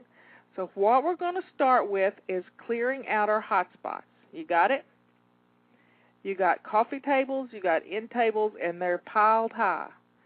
Now, there's things on those coffee tables you haven't dealt with. There could be mail, there could be lots of things. So I want you to grab a box that you're not going to throw away. Maybe it's a laundry basket, maybe it's a little Rubbermaid tub, and I want you to rake everything off of that table into the box. Now, this is speed cleaning at its best, because we're going to put this in a place where you'll have to deal with it. Now, I hope your mother-in-law is not going to spend the night and have to use your shower or your bathtub, because that's where we're going to put this box. We're going to take everything that's on the coffee table and put it in a box, and we're going to label, this is the coffee table. We're going to put a piece of paper right on top and say, coffee table, because you know where things were, and if you move them, you're never going to find them again unless you know where you've put it. So we're going to take this little box, and we're going to rake everything off into the box, and then we're going to go set it in the bathtub. Now, I know this sounds stupid, but you'll get back to it if you'll do it this way. So what we're going to do is we're going to take the box and we'll rake everything off into the coffee table box. And then we're going to take everything and we'll grab another little box, and we're going to grab everything that's on the other end tables. And then we're going to put those boxes in our bathtubs. This is speed cleaning at its best. Now, look around. What do you see? Stuff on the floor. Gather everything up into a laundry basket that's on the floor. You got it? You've got DVDs and things sitting out. Put them back where they go. We can do this. It only takes 2 minutes to do a hotspot fire drill when we're not hurried. Now, if you want to try to put some of this stuff away, that's great, but don't hyper-focus on putting things away when we've got to just make it look presentable. Another thing we got to do while we're in the living room, and we're going to do this in the next 3-minute session, is we're going to feather dust. So because we cleared off the flat surfaces. When you clear off the flat surfaces, you're good to go. So here goes our timer again. We're going to go in for our next 3-minute session. Our next 3-minute session is going to be feather dusting. So grab your feather duster, and we're going to feather dust everything in the living room and in the front room of the house, when they first come in the house, that entranceway, we're going to feather dust all of that. And put everything, every flat surface has to be empty, because when the flat surfaces are clear, the house looks clean. Isn't it amazing how clean a house can look when every flat surface has been emptied? It's just, we allow our procrastination to cause our houses to look messy. So this is kind of funny when you think about it. The thought that we don't have time to do something makes this happen. So we're going to feather dust our living rooms and our front rooms, and before you know it, everything's going to start looking pretty good. Now, I'm not asking you to get out the furniture polish. We're not going to detail clean. We're just going to get the gray haze off the furniture. And we're going to put the magazines where they belong in the magazine rack. If you got too many, let's put them in a box for recycling. You got it? We're doing really well, and I forgot to set my timer that time, so I'm going to move it down to, let's see, we'll go to 2 minutes, because that was about a minute ago. Anyway, we've got, here we are in the living room, and we're on our second 3-minute session, and we're feather dusting. Now, the living room is already looking pretty good. You've scraped off everything off of every flat surface, and now it's easier to feather dust. And we're putting the newspapers where they belong and the magazines, and wow, this room is going to be amazing when you get finished. Because when your mother-in-law walks in the door, that's the first thing she's going to see is your entrance and your living room. And the kitchen is going to be over to the side, unless she comes in through the back door and she comes straight into the kitchen. But you done got that one covered. The kitchen is clean, and you're coming into the living room. So take a breath. I need to breathe. And we're doing great. You're doing great. I'm rattling on, trying to keep you motivated into doing this, and we are going to get this done, and things are going to be fine. Believe it or not, it doesn't take long to get your house clean when you stay focused. And we can't multitask. We have to stay focused on one job at a time. And that one job at a time, right now, what you're doing is dusting. You're dusting the flat surfaces. You're dusting with a feather duster. You don't have to pick things up. You can dust around it. Hold it like a pencil and just flick it around, and before you know it, it's going to be clean. Now, in our next 3-minute session, we're going to grab our Windex bottle, and we're going to get some paper towels or a rag, and we're going to clean our windows. So let's put our feather duster away, and let's grab the Windex, and we'll be ready to go, and the timer's going to go off in just a couple of seconds. And wow, this is 2 sessions already. I'm telling you, we're on our 3rd session, and we are headed into 3rd session. Now, look at the floors. What's on the floors? Do you have magazines piled on the floor? Have you raked some things off on the floor that shouldn't be there? Or what about the comforters that you have and the pillows in your kitchen, in your living room? So let's look at how the room is going to look. What is out of place right this minute? Let's grab up the comforters and fold them and put them where they belong. Let's put the pillows on the couches how they go. We all like them a certain way. And let's arrange the cushions. Now, what's sticking out from under the couch? If it's sticking out, let's push it back under there just a little bit so nobody can see it. This is the ultimate stash and dash, I'm telling you. And we can do this, and it's not going to kill us. Now, what else looks out of place? Have you got any glasses and things in the living room that need to go? Any plates and dishes that need to go into the kitchen? Let's get them in the kitchen. But you probably already raked those off into those boxes. But it'll be okay. We'll get them in a minute, because as soon as she leaves, you're going to have to you're going to take those boxes and put everything away, one box at a time. You got it? As soon as she leaves, you're going to finish this crisis cleaning, and you're going to be so excited with the way the house looks and feels, because you've spent this 45 minutes doing this. You got it? We can do this. It's a go me moment here. I am so proud of you. it's amazing what you can get done when you just stay focused and you're not distracted by your cell phone, by your house phone, by the TV, by, the computer. You're staying focused. You got it? And I'm talking you through it, one baby step at a time. Isn't it amazing that baby steps can get us to where we need to go if we just put one foot in front of the other and not beat ourselves up in the process? Okay, here's what's coming up next. We've put everything that's out of place in where it needs to go that's on the floor. The magazines, the newspapers, all the recycling has been put where it needs to go. You folded up the pillows, the blankets and the pillows, and the cushions look pretty good. So when you walk in the front door, what you see is a room that, for all intents and purposes, it may not be white glove clean, but it's clean enough. And that's all that matters, because clutter is what makes our houses look dirty. Clutter is what makes us feel bad. And when we get the clutter off the flat surfaces, we will be just fine. Now, here we go. We're going into another 3-minute session. We've now done 9 minutes in the living room, 9 whole minutes in the living room. We're going in for another 3-minute session. And in this 3-minute session, we're going to vacuum. Or if you've got hardwood floors, you're going to Swiffer and dust mop and do what you got to do. You may have to get that wet towel and go over the floors to get the puppy toe prints if you've got hardwood floors. But what we're going to do is we're going to take this full 3 minutes and we're going to work on the floor. So grab your vacuum cleaner. We're just doing the middles. We're not moving any furniture. You're staying right with the middles. I hope you've got your headset on so you can still hear me as you're vacuuming, and we'll just keep going. I'm telling you, you're getting it done.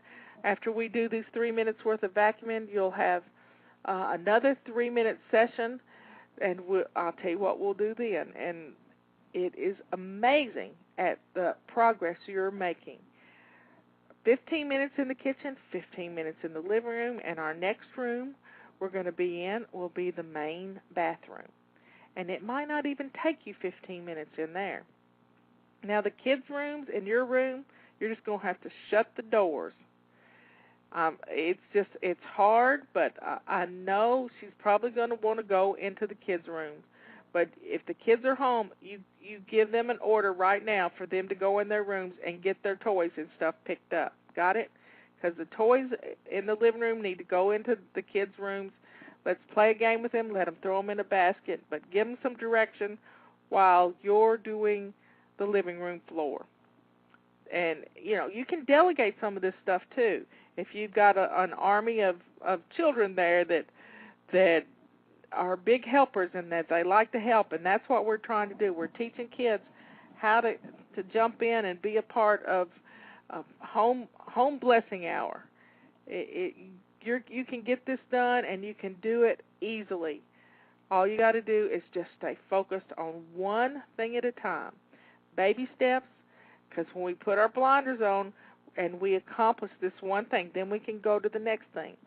But when we try to focus on 10 things at one time, we get nothing done. That's when we're spinning around in one place and trying to figure out where to start, and nothing really gets done. Don't be distracted by the telephone or by the TV or by the radio. You stay focused on what you're doing. The only thing you can do is if there is a tornado warning, you have to go to your basement. But right now, we're focusing on getting your home in order so when the doorbell rings and it's your mother-in-law, you're not going to be embarrassed. And we're never going to have to do this again. If you will start doing your routines, you are going to be able to handle. Oh, there's our timer again. You can stop your vacuuming now. You've gotten as much done as you can possibly get done, and it'll be fine. It's going to look okay, and here's what we're going to do for the next 3 minutes. We're going to take that Windex bottle we talked about in the last session, and we're going to do the front door. We're going to do the hand prints on the front door and the dog nose prints and the muddy paw prints, and we're going to get the front door and the back door cleaned if you've got sliding glass door, any mirrors, any glass that you have in your living room and your front entrance, that has to be cleaned. So it's what you see when you first come to the door. And if it looks good, then you're in good shape. So let's stay focused on getting those puppy toe prints. I'm looking at mine. It's raining outside, and we got muddy paw prints on our doors. But I'm not about to clean them right now because the dogs are going to go out again, and it's fixing to storm, and we're going to have mud for a few days. So why bother now? You can do this. We got another 2 minutes on this mission. Let's grab our Windex and let's do what we got to do to get our windows and doors clean. You don't have to do the windows unless it's a big picture window and it's got handprints on it. But if you've got side windows on your doors and you've got a mirror that's pretty dusty, you can throw the feather duster on the dusty mirror and not have to worry about washing it with the Windex. But the muddy prints on the doors and the handprints, they kind of need to be cleaned off. And it'll look much better. You'll feel better about it. You've got the magazines picked up. You've got the cushions put away. You've done so much already in 2 15-minute sessions. And the house is really looking good. I'm telling you, you are doing a great job. And I am so proud of you. I may be hoarse by the time this is over. I've never done anything quite like this, coach somebody through a 45-minute session of doing their, it's not a weekly home blessing hour, it's crisis cleaning 101. Now, when we do our weekly home blessing hour, we set the timer for 10 minutes, and we spend 10 minutes vacuuming the whole house. And yes, you can do it in 10 minutes if you won't get stuck in your perfectionism. I promise you, you can get a whole lot done. But right now we're just doing 3 minutes. 3 minutes doing the dog nose prints off the front doors and the little hand prints and all the things that collect on the front doors. We're going to do them inside and out really fast. And before you know it, your house is already coming together, and you are so surprised that it can happen this quick. I think this is going to be a great show to share with others. I'm just amazed that I can talk this fast and help you get through it. Here we go. This is the last 5 seconds. Okay. We finished the living room. Now I want you to breathe in and breathe out. Wow. Well, that feels good, doesn't it? You've gotten a lot accomplished. Now we're going to head into the bathroom. Now what do you see when you first walk in the bathroom door? Do you see dirty clothes on the floor? Have you got dirty clothes all over the place? Well, let's grab the laundry basket and let's gather up the dirty clothes and take them to the washing machine. Now, here's a secret that not too many people know, and don't tell anybody. But when we need to stash and dash, we have been known to stuff the washer so full of clothes you can barely close the lid on the washing machine.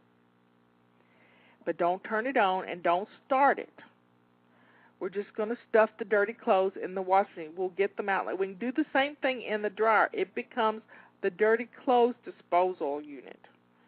You can also set the dirty clothes basket in the bathtub is another way to do it.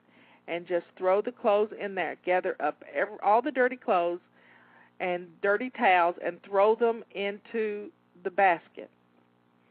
And then we're going to put out some fresh towels because that always smells better. And then we're going to start putting away everything that's on the bathroom sink counter. Because when the sink is full, the bathroom looks messy.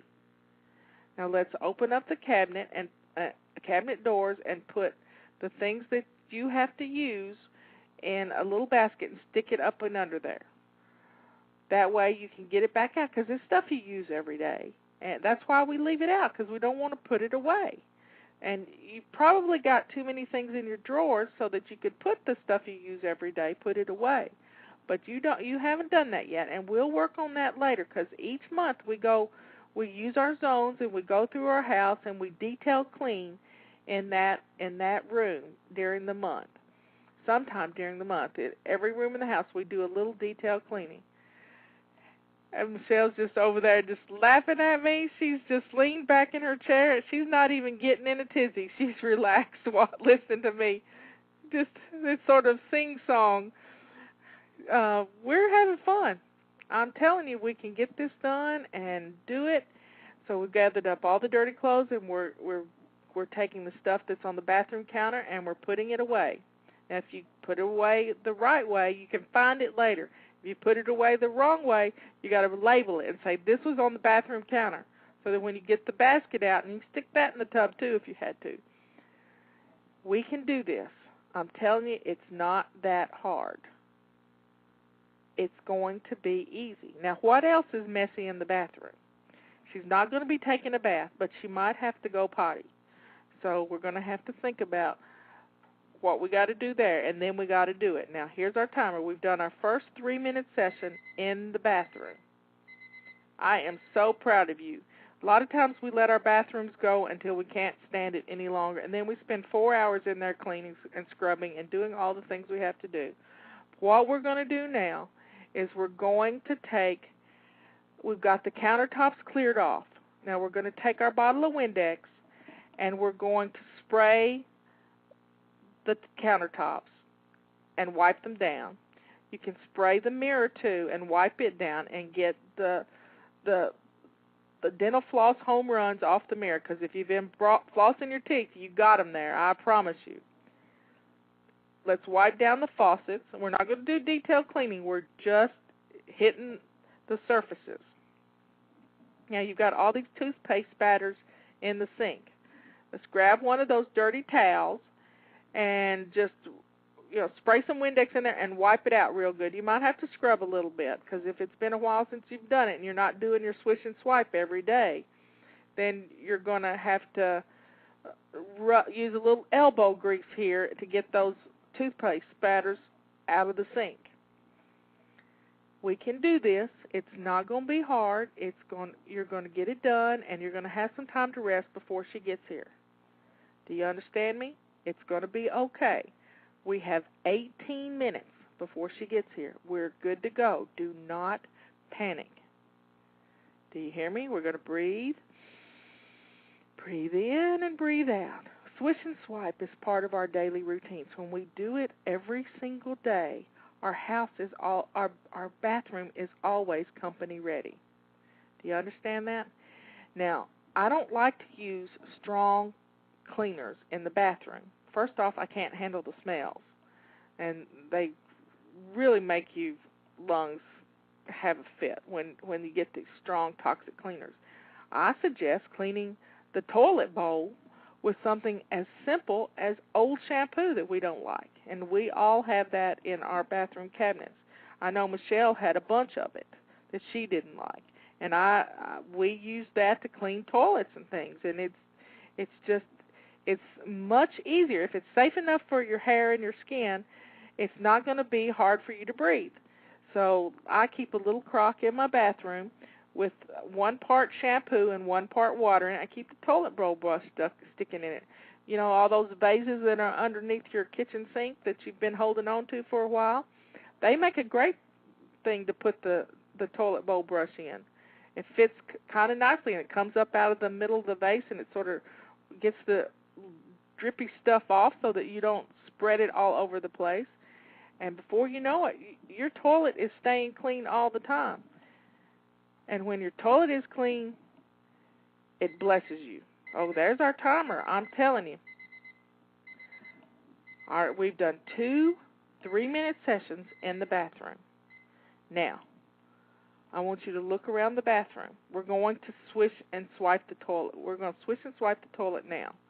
Now, if you haven't got this crock set up, then what we're going to do is we're just going to squirt some hand stuff in there, or some shampoo in there. We're just going to squirt it a little bit in there, take the toilet bowl brush and swish it around, and then flush it once, and then we're going to do it again, and then that's going to make the bathroom smell good.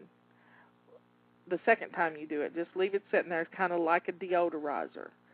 And then we're going to look at the bathroom floor. Now, If you have little boys in the house, the area around the toilet is pretty rough. I want you to get your bottle of Windex. And I want you to spray the area around the toilet. I want you to get some paper towels or a dirty towel, and I want you to wipe this dried up pee-pee up, and let's get it cleaned up, because that makes your bathroom smell bad. And we're going to spend the rest of our time, a minute and a half, doing this, because this will make your bathroom smell so much better if you can get this cleaned up. Now, the rest of the floor is, you get out of the tub and you got a rug there, and you step on the rug or the towel, and that sort of gathers up stuff, but we forget to throw that in the washing machine. Now, let's throw that in the bathtub, and let's get the broom after we get through the toilet. We're going to do the floors in the bathroom. Now, look, while you're still scrubbing the floor, I want you to look over at the front of the cabinet. Has it got toothpaste spatters on it too? And you can wipe that down after you get through with this. So we've done the surfaces, we've done the mirror. Now we're doing swish and swipe. And what we're going to do next is we're going to do the rest of the floor, not just the floor around the toilet. And we can do it. I mean, y'all are doing such a great job. I am so proud of you. This is going to be fun. You're almost through. We have 2 more 3-minute sessions, and I think we'll be through in the bathroom. I'm telling you, it is just amazing. I can't think of anything else we need to do in the bathroom besides put out some fresh towels. You've just about covered it all. And we've got keep wiping down that toilet, and we're going to swish and swipe, wipe down the toilet seat, and don't forget to lift up the toilet seat and wipe down the back of the toilet seat and the rim of the toilet, because if she brings Granddaddy with her too, he may have to lift the toilet seat up, and there's always surprises under there. Okay, we're going for another 3-minute session, and this time we're going to work on the rest of the floor. So get your broom, and I want you to sweep. Now, I don't have any carpet in my bathroom because it's always moist in there, so I don't like carpet in the bathroom. But so let's sweep the floor, and let's see what it looks like. Now, it's a small floor. It's not like it's the middle of the kitchen. So you can take a wet towel, one of the dirty towels, and you can wet it down, and you can spray some Windex on the floor, and you can wipe this floor up really quick. It doesn't take long to clean a bathroom floor. You've been doing Windex around the bottom of the toilet, and it looks pretty good, doesn't it? That stuff will cut anything.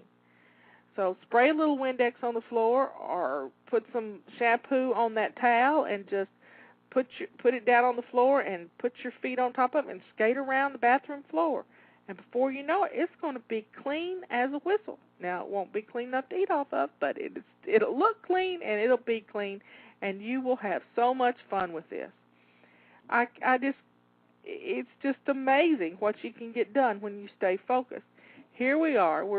We've got 12 minutes remaining before she gets here, and we're almost through in the bathroom. In fact, I think we're pretty much through. You've got the dirty clothes picked up and thrown in the shower or in the washing machine. You've got the new clean towels put out. They always smell good and fresh. You're good to go. I'm telling you, if you've got a candle you like to burn in the bathroom, open it up if it's a scented candle, and just let the scent make the bathroom smell good. You have the mirrors cleaned. Everything's put away. It looks good. And if the flat surfaces are clear, you're good to go. And you won't mind anybody walking in your bathroom for any reason. You'll be able to let them go and not be embarrassed. I am so proud of you. This bathroom is clean. We have 11 minutes remaining before the doorbell is going to ring. And here's what we're going to do next. I'm telling you, you have got this done. I want you to grab your water bottle, because I hope you've been drinking water, even though I haven't been reminding you to drink your water. I want you to grab your water bottle, and I want you to go sit down. Don't scream at me and say, I don't have time. You do have time, and that's what we're going to do right this minute. We're going to go sit down. Do you hear me? We're going to take 2 minutes and just breathe in and breathe out. We're going to enjoy just pulling ourselves together and thinking about, okay, she's going to be here in a little bit. I can't look exhausted. Okay, that was our timer for our last 3 minutes. Here's what I want you to do. We're going to take, with our feet up and our water in hand, we're just going to relax for a little bit.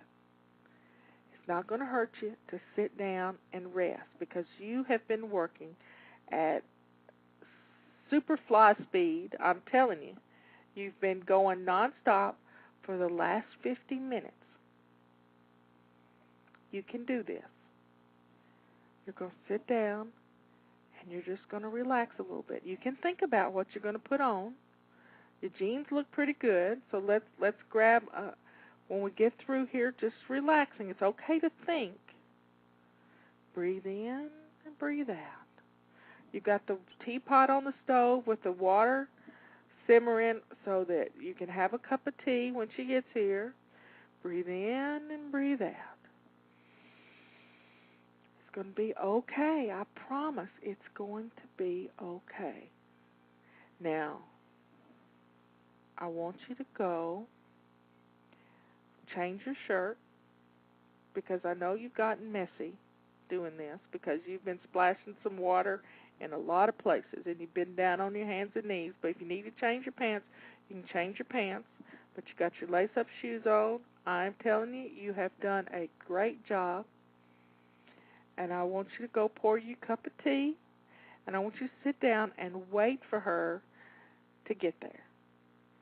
And you will be just fine. You have done such a great job at getting your house crisis cleaned.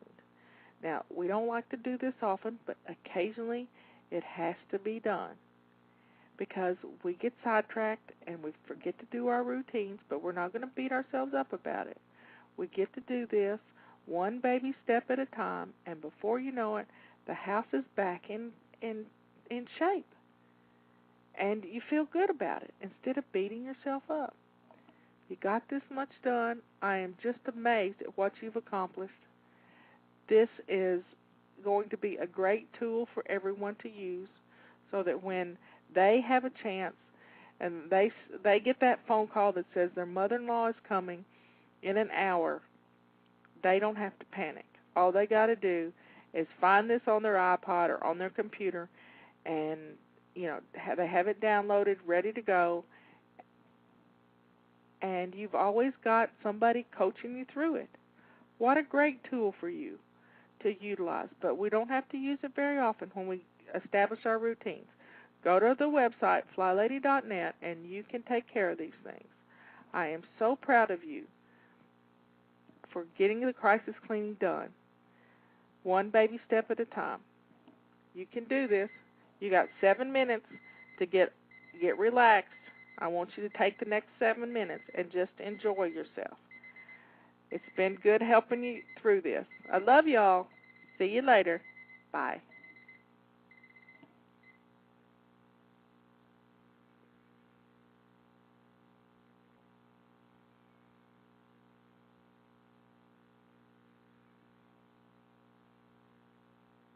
One, two, three.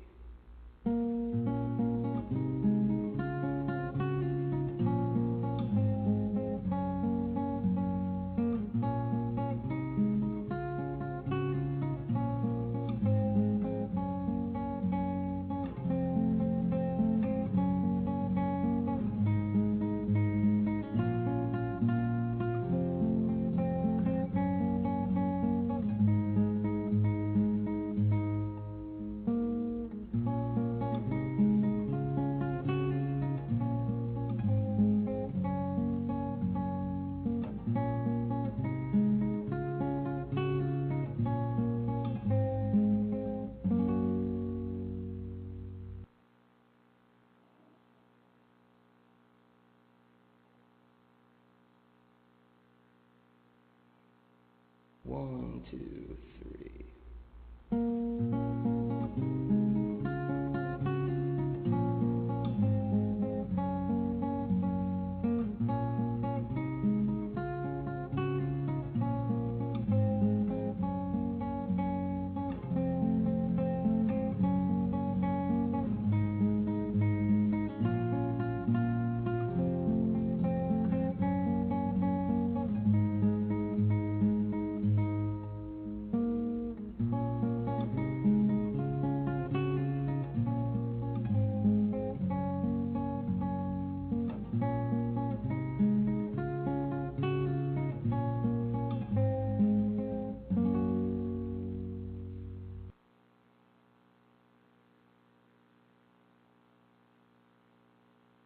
1, 2, 3.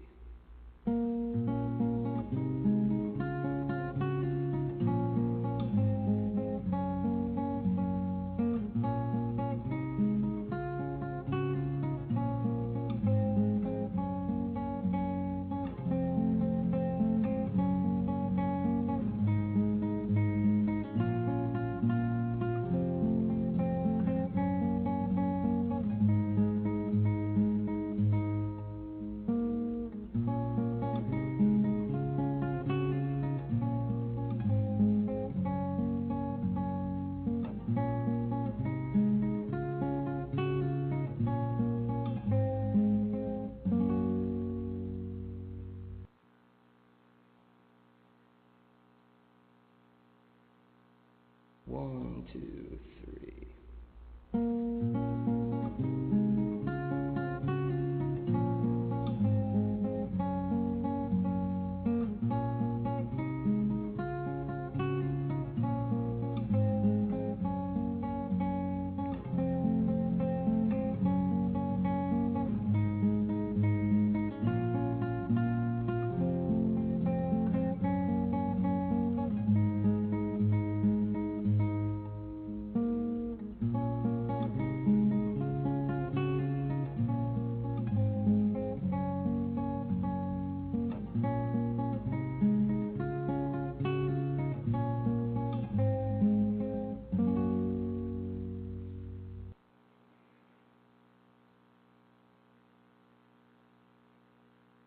1, 2, 3.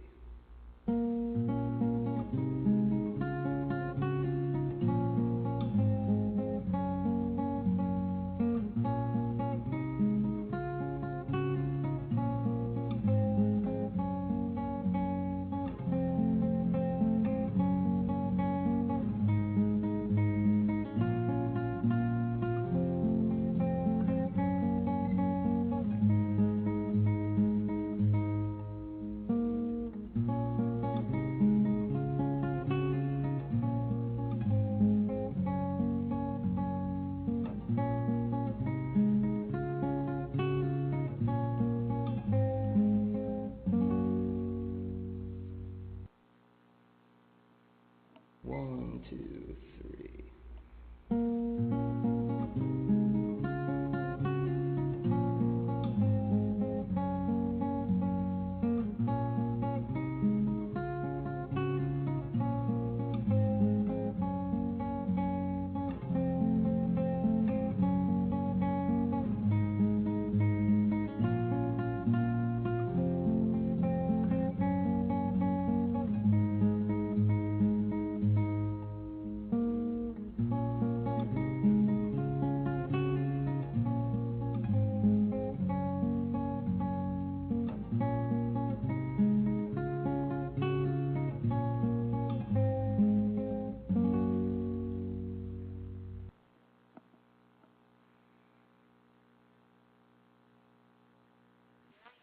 1, 2, 3. 1,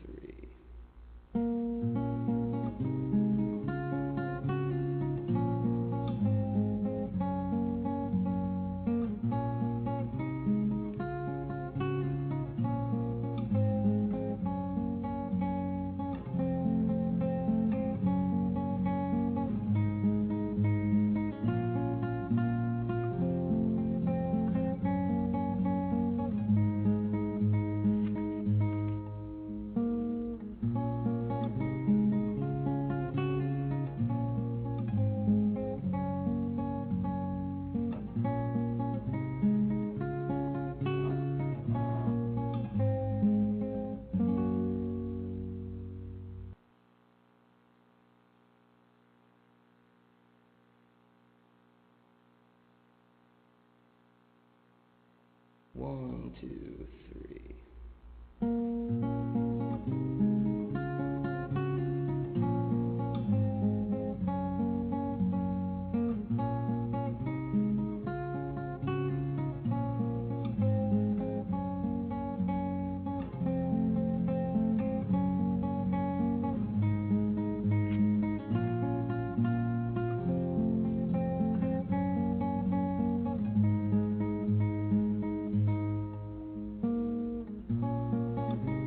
Blog Talk Radio.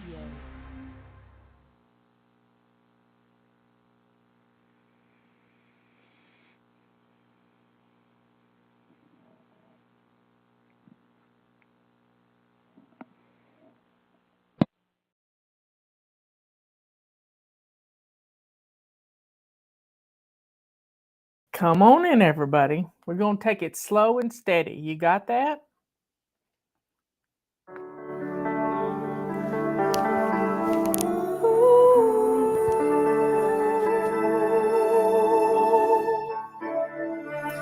All day I rush around, but I'm still on the ground, on the ground. I'll soon be fluttering if I can find my wings, find my wings. Impatiently, I want to fly today. Don't we all?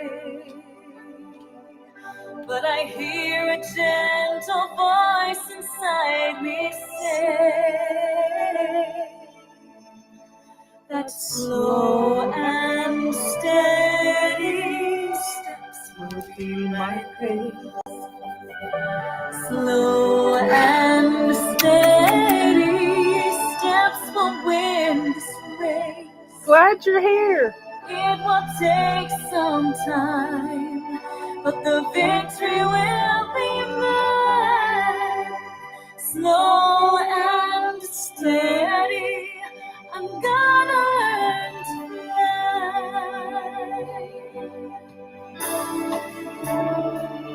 I'm starting to believe I only race with me, only me.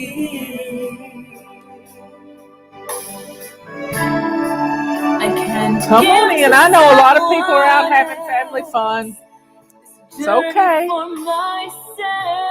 They'll catch it on the replay. It's for myself. Since my best is all I have, it is enough. I can see a ray of hope. I've got to trust that slow and steady. Okay. Come on in, everybody. I know there's not many people here, but that's okay because you're here. Let's just enjoy some time together. We got stories to tell and things to discuss about menu planning. But first, let's start out with chapter 31 in the Passion Translation of the of Psalms. How great is your goodness! For the pure and shining one, a song of poetic praise by King David. I trust you, Lord, to be my hiding place. Don't let me down. Don't let my enemies bring me to shame. Come and rescue me, for you are the only God who always does that what is right. You know, my granny always said, if you do what's right, God will take care of you. Rescue me. King David didn't say that. I said that. My granny wasn't a wise woman. Rescue me quickly when I cry out to you. At the sound of my prayer, may your ear be turned to me. Be my strong shelter and hiding place on high. Pull me into victory and breakthrough, for you are my high fortress where I'm kept safe. You are to me a stronghold of salvation. When you deliver me out of this peril, it will bring glory to your name. As you guide me forth, I'll be kept safe from the hidden snares of the enemy. The secret traps that lie before me for let me go back a second. As you guide me forth, I'll keep you safe from the hidden snares of the enemy. The secret traps that lie before me, for you have become my rock of strength. Into your hands I now entrust my spirit. O Lord, the God of faithfulness, you have rescued and redeemed me. I despise these deceptive illusions, all this pretense and nonsense, for I worship only you. In mercy, you have been my troubles, and you have cared for me. Even during the crisis in my soul, I will be radiant with joy, filled with praise for your love and mercy. You have kept me from being conquered by my enemy. You broke open the way to bring me to freedom, into beautiful into a beautiful broad place. Oh Lord, help me again. Keep showing me such mercy, for I am in anguish, always in tears, and I am torn with weeping. I'm becoming old because of grief. My health is broken. I'm exhausted. My life is spent with sorrow, my years with sighing and sadness. Because of all of these troubles, I have no more strength. My inner being is so weak and frail. My enemies say, "You are nothing." Even my friends and neighbors hold me in contempt. They dread seeing me. They look the other way when I pass by. I am totally forgotten, buried away like a dead man, discarded with a broken dish, discarded like a broken dish in the trash. I overheard their whisper threats and the slander of my enemies. I'm terrified as they plot and scheme to take my life. I can't see. I'm having trouble. Probably because I teared up a while ago.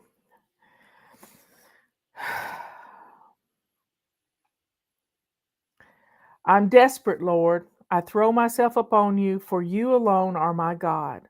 My life, my every moment, my destiny, it's all in your hands. So I know you will deliver me from those who persecute me relentlessly. Smile on me, your servant. Let your undying love and glorious grace save me from all this gloom. As I call upon you, let my shame and disgrace be replaced by your favor once again. But let shame and disgrace fall upon the wicked, those going to their own doom, drifting down in silence to the dust of death. At last their lying lips will be muted in their graves, for they are arrogant, filled with contempt and conceit as they speak against the godly. Lord, how wonderful are you! You have stored up so many good things for us, like a treasure chest heaped up with spilling over with blessings, all for those who honor and worship you. Everybody knows that you can do what you can do for those who turn and hide themselves in you. So hide all your beloved ones in the sheltered secret place before your face. Overshadow them with your glory presence. Keep them from the accusations and brutal insults of evil men. Tuck them safely away in the tabernacle where you dwell. The name of the Lord is blessed and lifted high, for his marvelous miracle of mercy protected me when I was overwhelmed by my enemies. I spoke hastily when I said, the Lord has deserted me. For the truth, you did hear my prayer and you came to rescue me. Listen to me, all you godly ones. Love the Lord with passion. The Lord protects and preserves all those who are loyal to him, but he pays back in full all those who reject him in their pride. So cheer up, take courage, all you who love him. Wait for him to break through for you, all who trust in him. And that was the 31st chapter of Psalms. Now, I told you we were going to talk about some menu planning and preparation, being prepared. Many years ago, some of you probably aren't even old enough to remember the problem when we went from 1999 to 2000. They called it the Y2K. They had, everybody was preparing for the computers not to work, and computers weren't. They were young items, and we got prepared. Well, I got prepared too. I went to a restaurant supply place over in Hendersonville, and I had a long list of things to buy, and I bought them. And then I came home and I made some bags to put them in, and I put most things in the freezer. I had a big chest type freezer that my friend gave me who moved here. I've mentioned her before.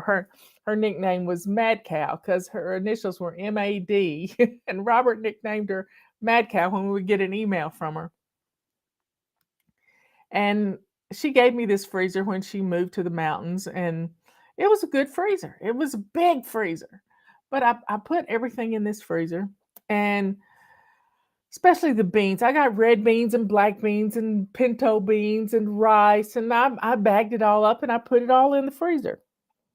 Not that you have to do that with dried stuff, but I wanted to kill off anything that was in there. Well, I didn't put the oats in there, and I got a case of oatmeal. I like oatmeal. If you're hungry, you'll eat oatmeal. I like oatmeal cookies. I like to make apple crisp that uses oatmeal. I mean, with dried apples and oatmeal and some brown sugar, you can do just about anything. And so I had this case of Quaker oats. I mean, it was like 12 canisters, the big ones, that I put on a shelf. They were still in the box. I mean, in the box they came in. They'd never been opened.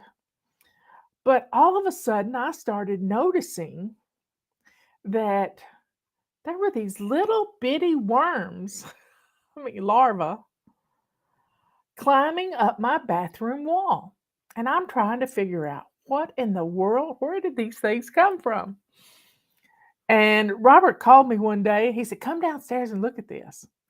And there was this nest of spider webs over the shelf that had the oats in it.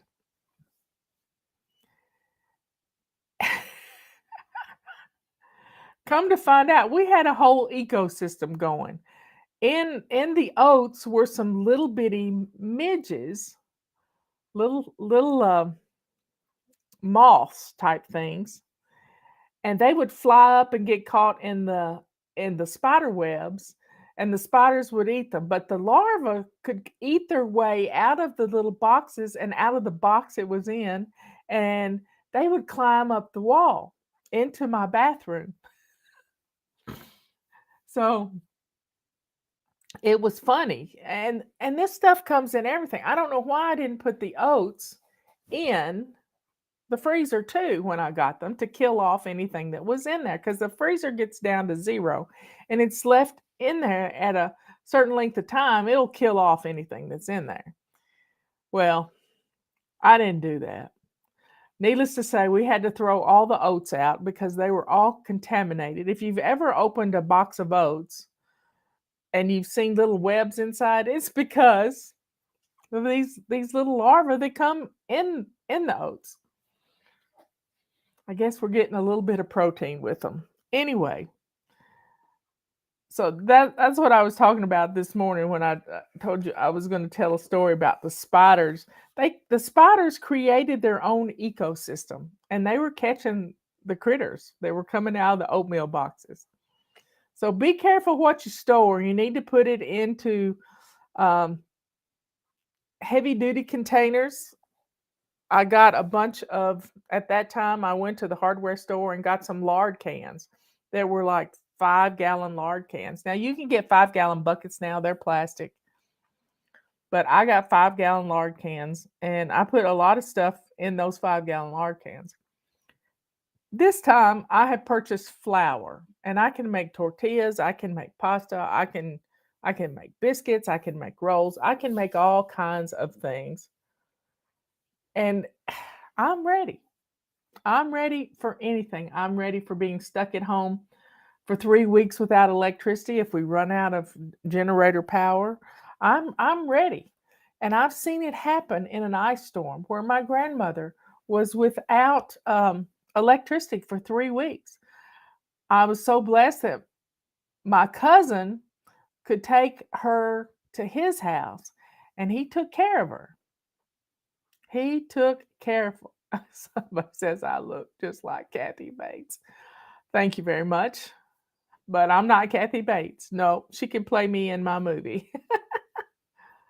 Anyway, first time I ever heard that was Justin and I went to a movie called Misery, and I walked out the theater, and somebody said, "You look just like Kathy Bates." Oh, my hair's long, and it's driving me nuts.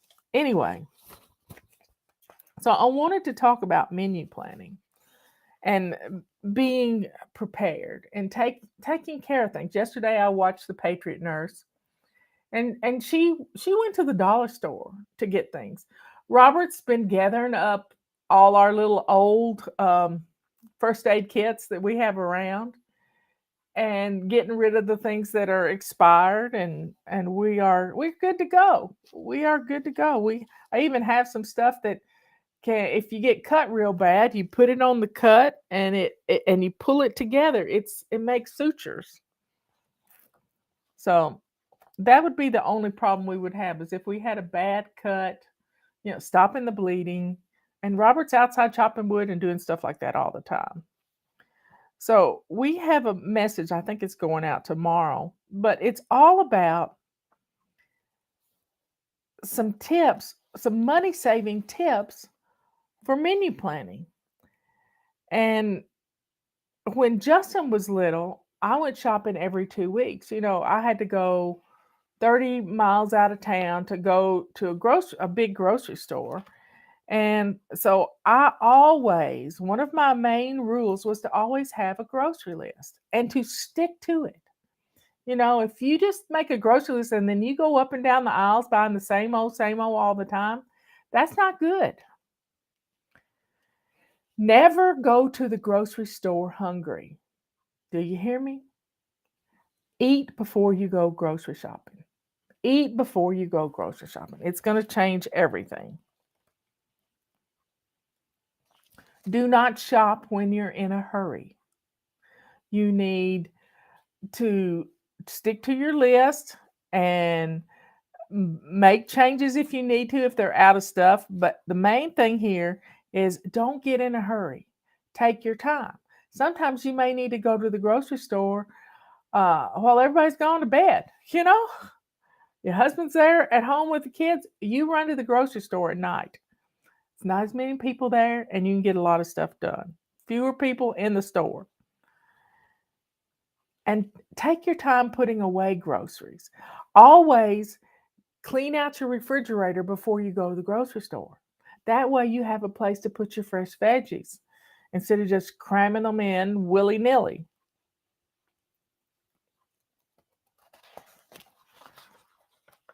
Let's see, what else? Another thing I like to buy in bulk. You buy chicken pieces, but you don't cook all those chicken pieces at one time.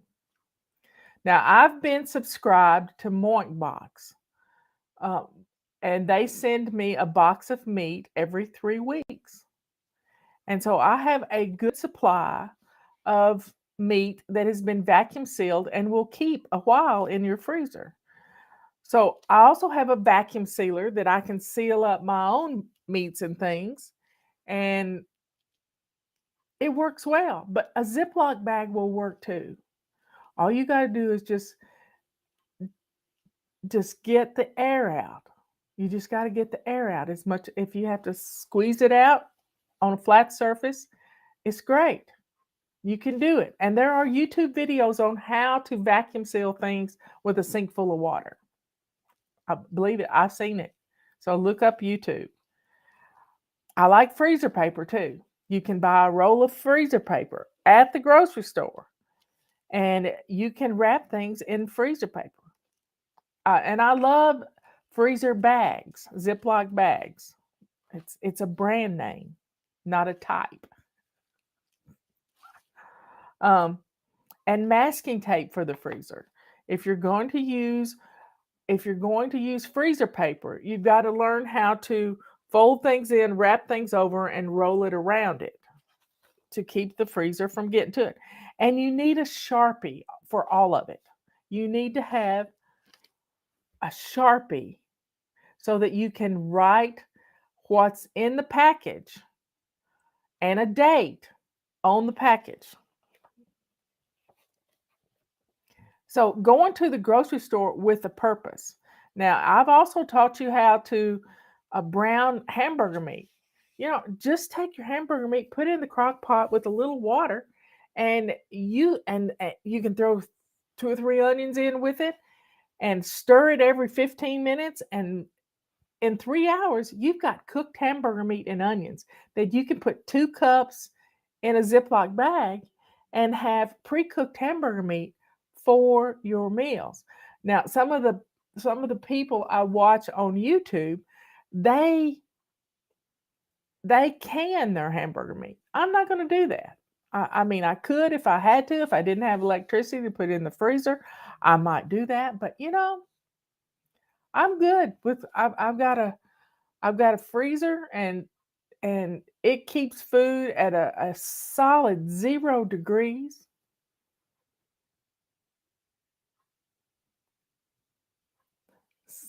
Lisa's in the process of menu planning for my mom.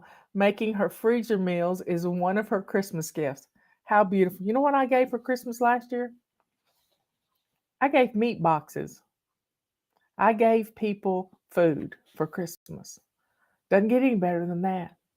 I gave my sister, I think it started out at Butcher Box, but I gave her a subscription. So there are some good clutter-free gifts out there. And use your calendar to plan these meals. Yeah, I got a video on how to cook the hamburger meat in the crock pot. I've done it. I do it all the time. Patty says I gave her toilet paper. Yep.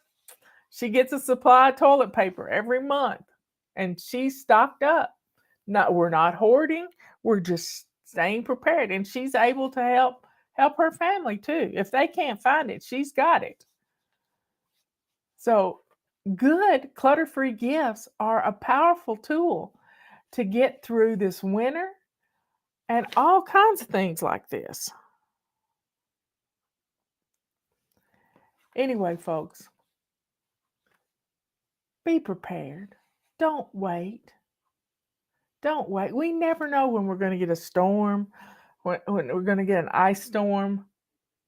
I mean, there was some snow this week in, I think, Wyoming and Montana. I've seen my first snow here on October 13th. But don't hoard, and don't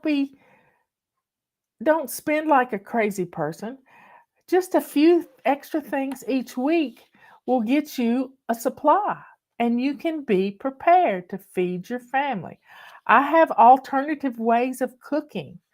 I have a grill that I can put in my fireplace, and I can cook on an open fire because I've done it lots of times. I have a wood stove in the basement that we just got installed that I can put a pot of beans on there and let it cook all day. I have a grill in Robert's treehouse that's on propane that I can cook in.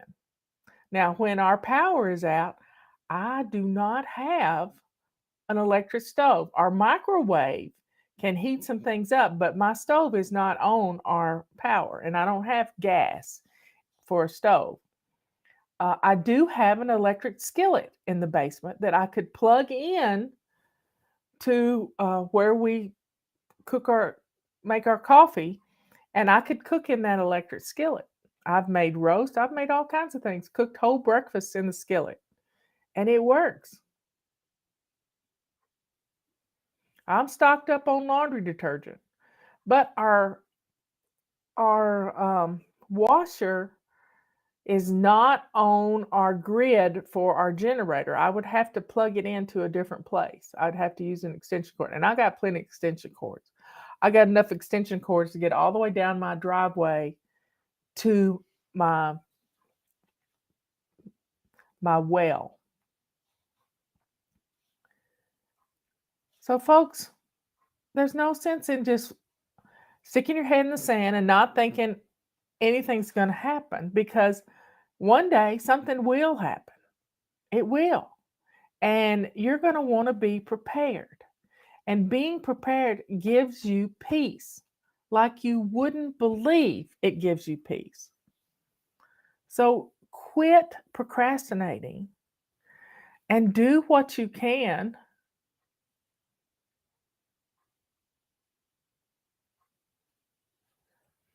I've used Moink and ButcherBox.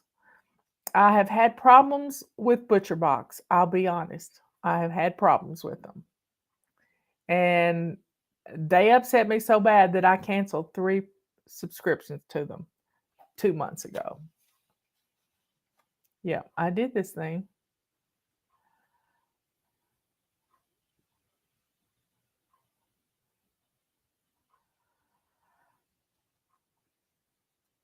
Somebody's asking a question about angeled eggs. She did her angeled eggs for the first time. All the yellows had a dark color around the outside. What did I do wrong? Well, it's nothing wrong.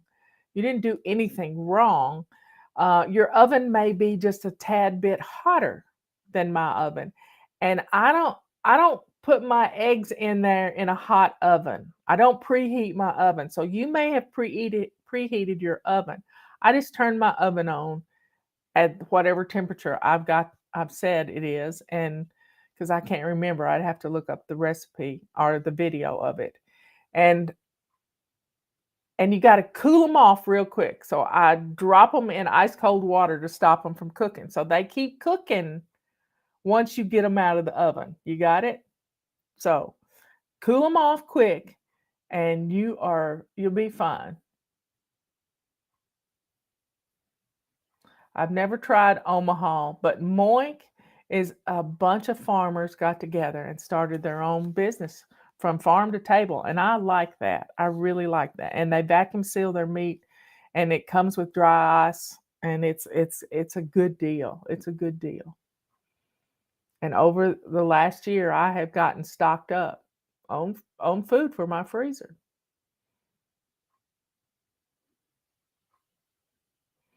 Anyway, y'all, take care of yourself. Be kind. I love the idea of making freezer meals for your mom.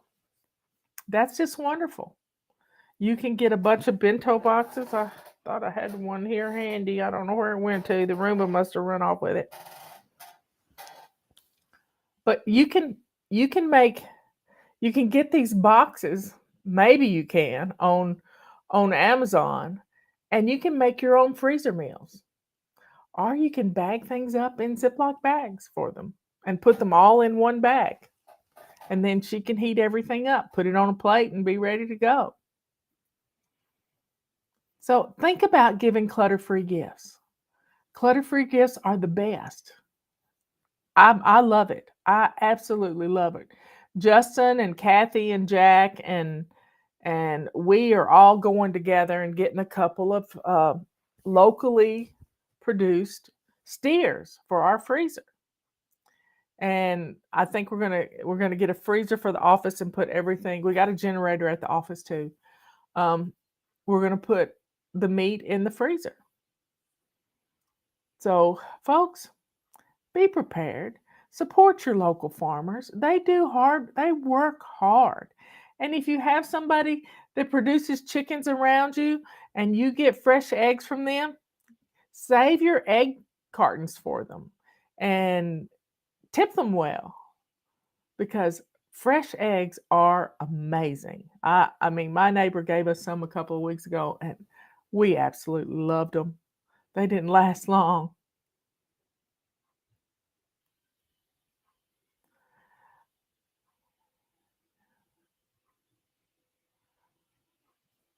Anyway, folks, y'all be good, kind, and sweet. Good to yourself, kind to others, and let the joy that's in your heart show the world that you're a child of God. Tomorrow is Renew Your Spirit Day, so sit down and get into the Word and pray. In fact, that's what we should do right now. Let's go to the Lord in prayer. Dear Father in heaven, thank you so much for everything you do for us. Thank you for giving us a brain and common sense. Thank you for giving us strength to get through rainy times and stormy times. Thank you for giving us faith in you and faith in ourselves. Thank you for all of these things, Lord. Thank you for all the blessings that you give our family. Keep us strong. Thank you for the food in our pantries and the clothes in our closets. Let us bless others with our abundance and keep singing your praises, Lord. Thank you for sending your Son to die for our sins on the cross so that we could one day spend an eternity with you in heaven. All these things we ask in your Son's holy name. Amen. I'll see you tomorrow afternoon. Don't forget about our sale. Save 31. This is 31%. Ends on Monday. Carpet sweepers, feather dusters, calendars, anything that's not already deeply discounted, you can save 31% on. Get it now while you can. Let's do it. I'll see you later. Bye. Okay, folks, it's time to serve up your turkey. Now, I don't like to serve my turkey at the table.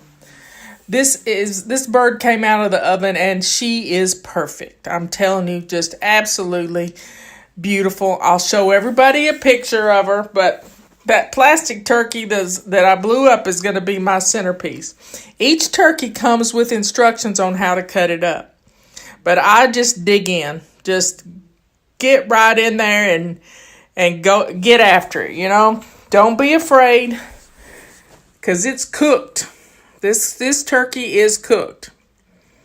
And I've let it cool a little bit. It's still warm, but it's not hot. And I'm going to start with the legs. Cut the legs off first, and I put them in a pan. I have an aluminum foil pan that's a heavy-duty roasting pan.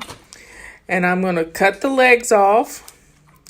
And then I'm going to cut the thighs apart and take the meat off the thighs, because that's dark meat, and that's mine and Robert's favorite meat. And just keep tugging at it and leave the skin on as much as possible, because that's going to help hold the moisture in. And just start pulling it apart, because that you can take the breast meat out in big hunks, And nobody ever likes the wings, so I'm going to throw those in my stock pot. Because this turkey carcass, once I get the majority of the meat off of it, I am going to put it in my big pasta pot, and it is going to cook all night long. And all that beautiful goldenness you see on this turkey, it's going to become my gravy. It's going to become, and the drippings that were in the pan are going to become the gravy. So it's going to be absolutely beautiful, and it's going to have the best flavor. I'm going to cook this thing, the turkey carcass, all night and all day tomorrow. And then I'm going to strain it all out, and it is going to be an amazing broth to make my turkey. I'll probably reduce it down some too, but it's going to be some good tasting stuff. So don't be afraid to get in there and pull it all apart. There's some good meat on these wings on the bottom part, but the top part is not real good but that's going to make my gravy.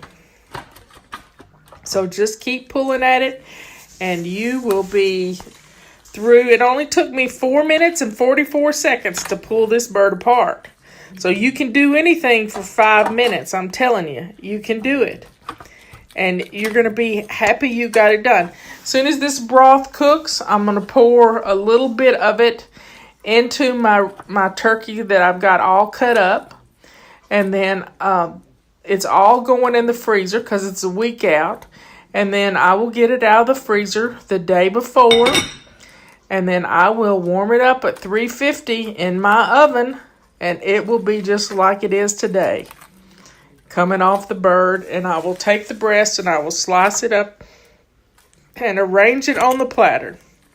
And it will be beautiful. This turkey turned out probably one of the best turkeys I've ever cooked. It was a little bit smaller than I usually cook. I usually do about a 14-pounder. This one was 13 pounds. But look how pretty that is. There's no red meat in there or anything. It is all done.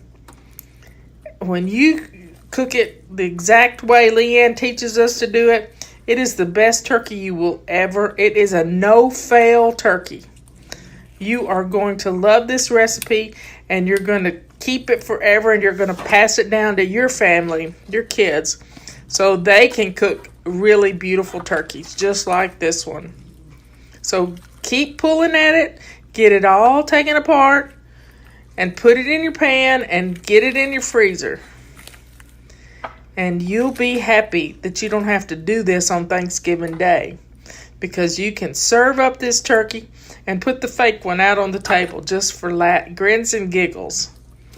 So have fun, enjoy the process, and don't beat yourself up, because if it's not all the way done, if it's got a little pink in it, when you heat it up in your oven, it's going to get totally done, because it won't take long to finish cooking.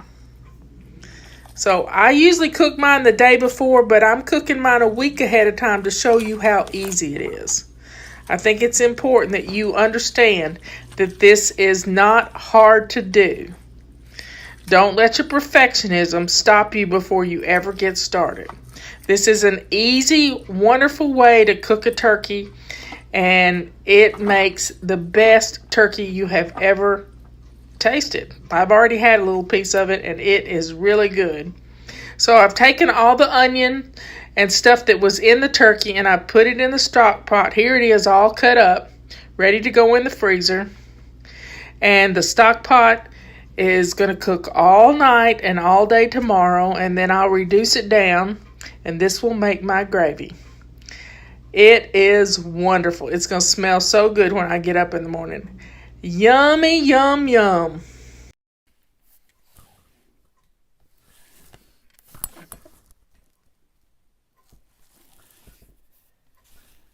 Okay, folks, here we go. We got some laughing to do today. We're gonna have some fun. Swish and swag. Get on in here. I'm swishing, I'm swagging, but you won't hear me bragging, cause I'm busting my house today.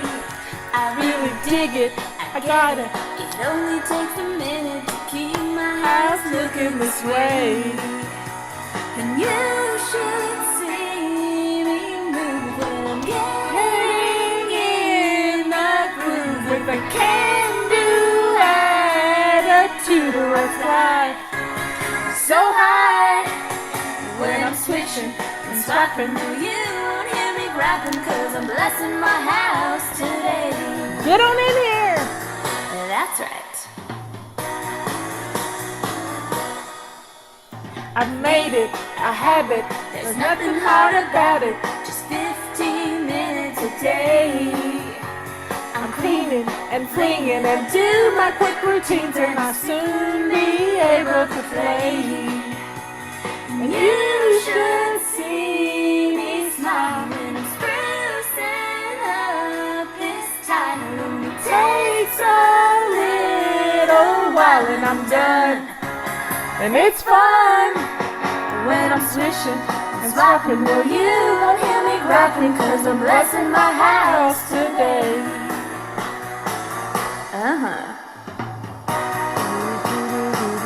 Here we go now.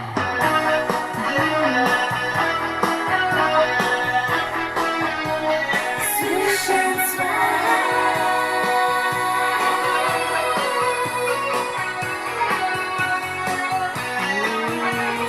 Round and round I swirl, just once around this tub, and things are looking up when I fly so high when I'm swishing and swapping. No, you won't hear me grabbing, 'cause I'm blessing my house today. That's right, I'm blessing my house today.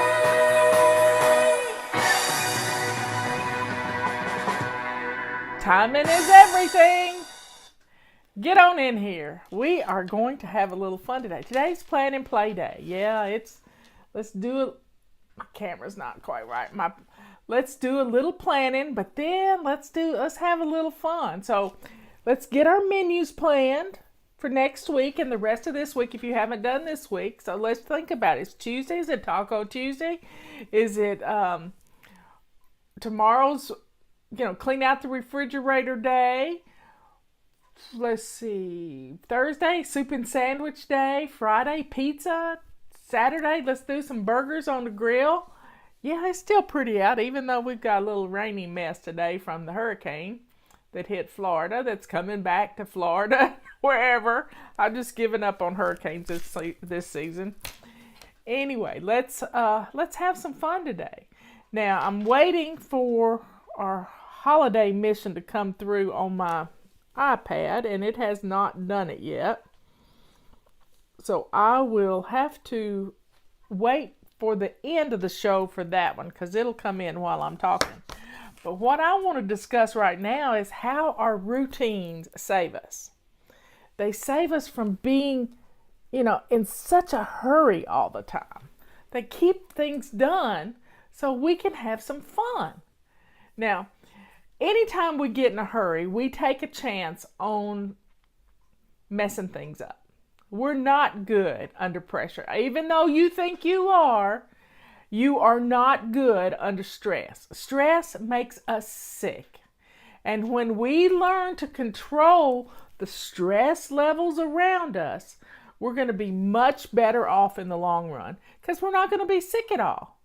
I mean, that adrenaline we live on a steady diet of adrenaline when we are living in chaos. Yeah, and we have got to stop this nasty habit. No, somebody's asking me if I'm Muslim. No, I'm Christian. I got crosses on the wall, y'all. Okay, folks, so here we go. We got to take our time. Now, many years ago, Liz, who is handles all of our Facebook page, Liz's mother-in-law, she was my assistant, and we used to laugh so much. It's just not even funny. But before we get started with this, everybody needs to go potty. You got it? Everybody needs to go empty their bladders. This is important. Yep, and you get a hanky by you. Get you a hanky. Get you a pink rag. Because this is going to be fun. This is going to be fun. Now, we have a whole section on our website called the Thanksgiving She Shouldn'ts. Yeah, Thanksgiving She Shouldn'ts. And when y'all sent them in and Michelle put them together for our webpage, she was laughing so hard. It was just hilarious. I almost died. She was laughing so hard. And she likes mascara. I don't do mascara, so I can cry at will with tears and things don't run down my face. But she had mascara running down her face as she was reading them and compiling them. And so here's the warning. Go potty right now, because we're going to read a page or two of them. And you're going to say, oh, I've been there, done that. Been there, done that. So let's go. Here we go.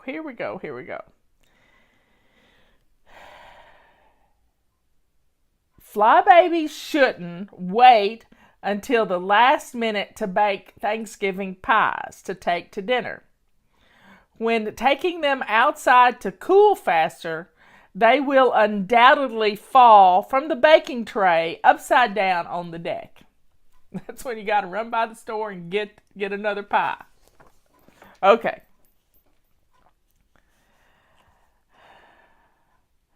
We shouldn't go to the grocery store without first checking that there is actually a blank check in the checkbook. This was before we had debit cards, y'all. So you can see how old these are, but they're still great. Make sure you got your debit card with you when you go to the store. We shouldn't preheat ovens because we forget that we've stashed the mail in there, a hidden birthday cake, or pizza box. It's not fun to see flames coming out of your oven door. That's dangerous too. Y'all don't know how many of those we got. We shouldn't bake cookies without a timer.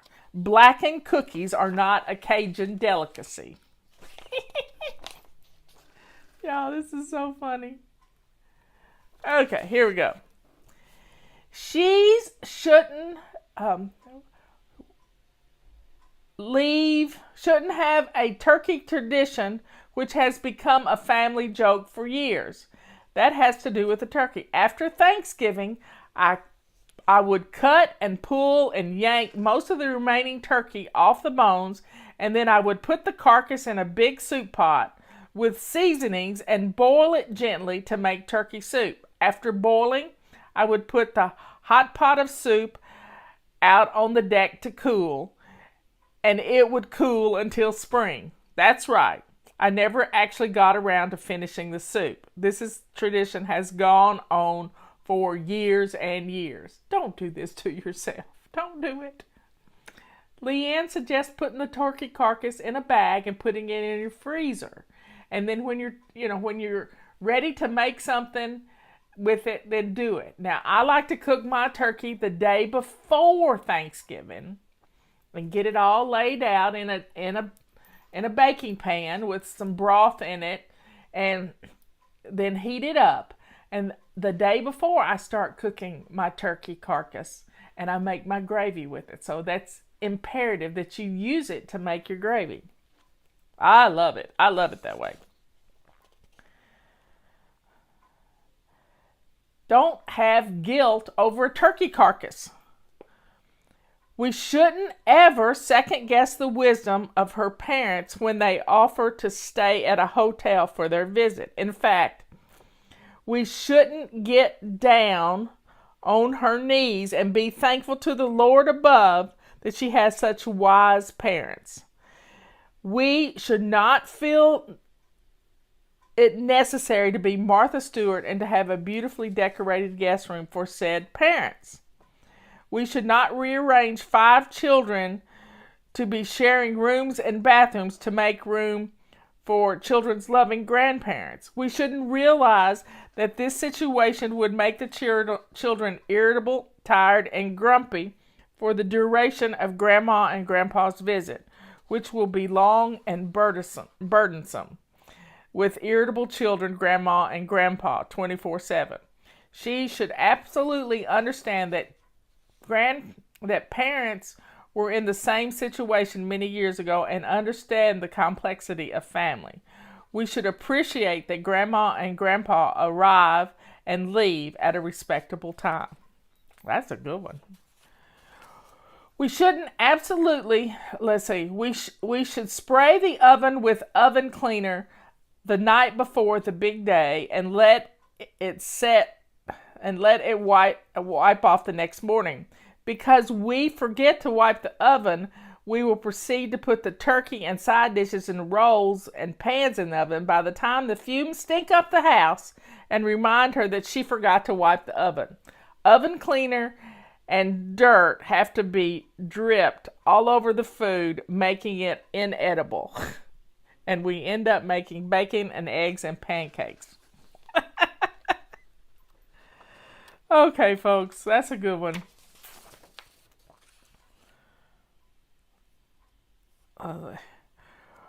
We should never leave the kitchen when the water is running into a stoppered sink. Although I might get new carpet out of this one.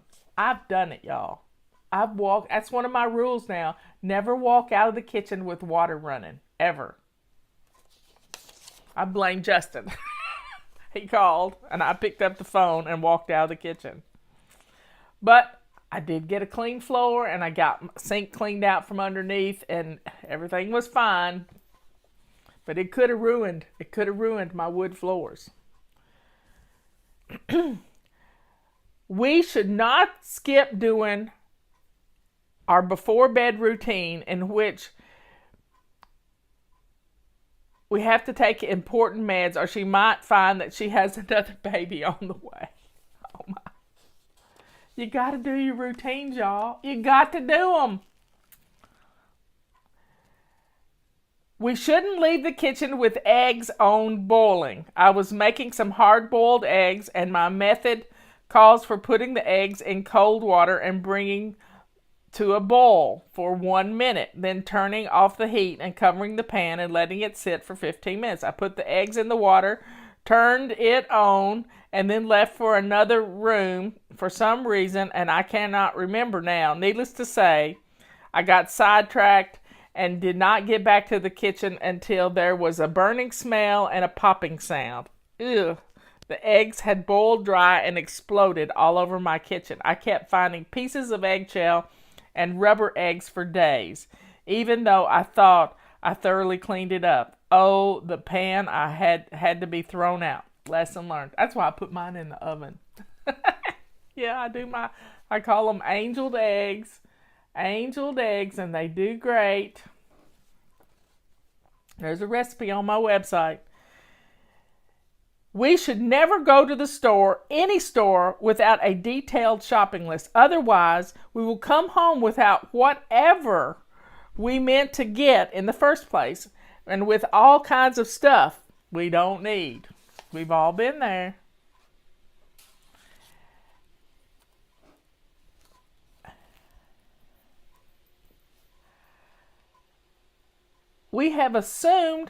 Maybe we have assumed her DH had enough sense to plug the overflow hole on the bathroom sink before he took the toilet plunger to the sluggish drain, unless she really wanted to scrub black gooey gunk off the ceiling. Oh my, yuck. We shouldn't put fireplace ashes in a cardboard box. My daughter-in-law did that and put it out on the back deck and she did catch her deck on fire.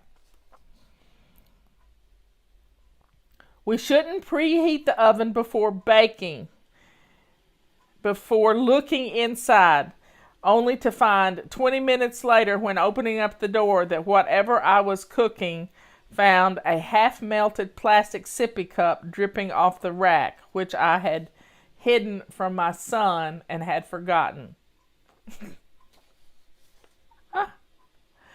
Let's see. To melt plastic in your oven, that you've got your oven way too hot. The extent of me cooking in the oven is about 350 degrees. I don't get much higher than that. I don't even like to broil in my oven.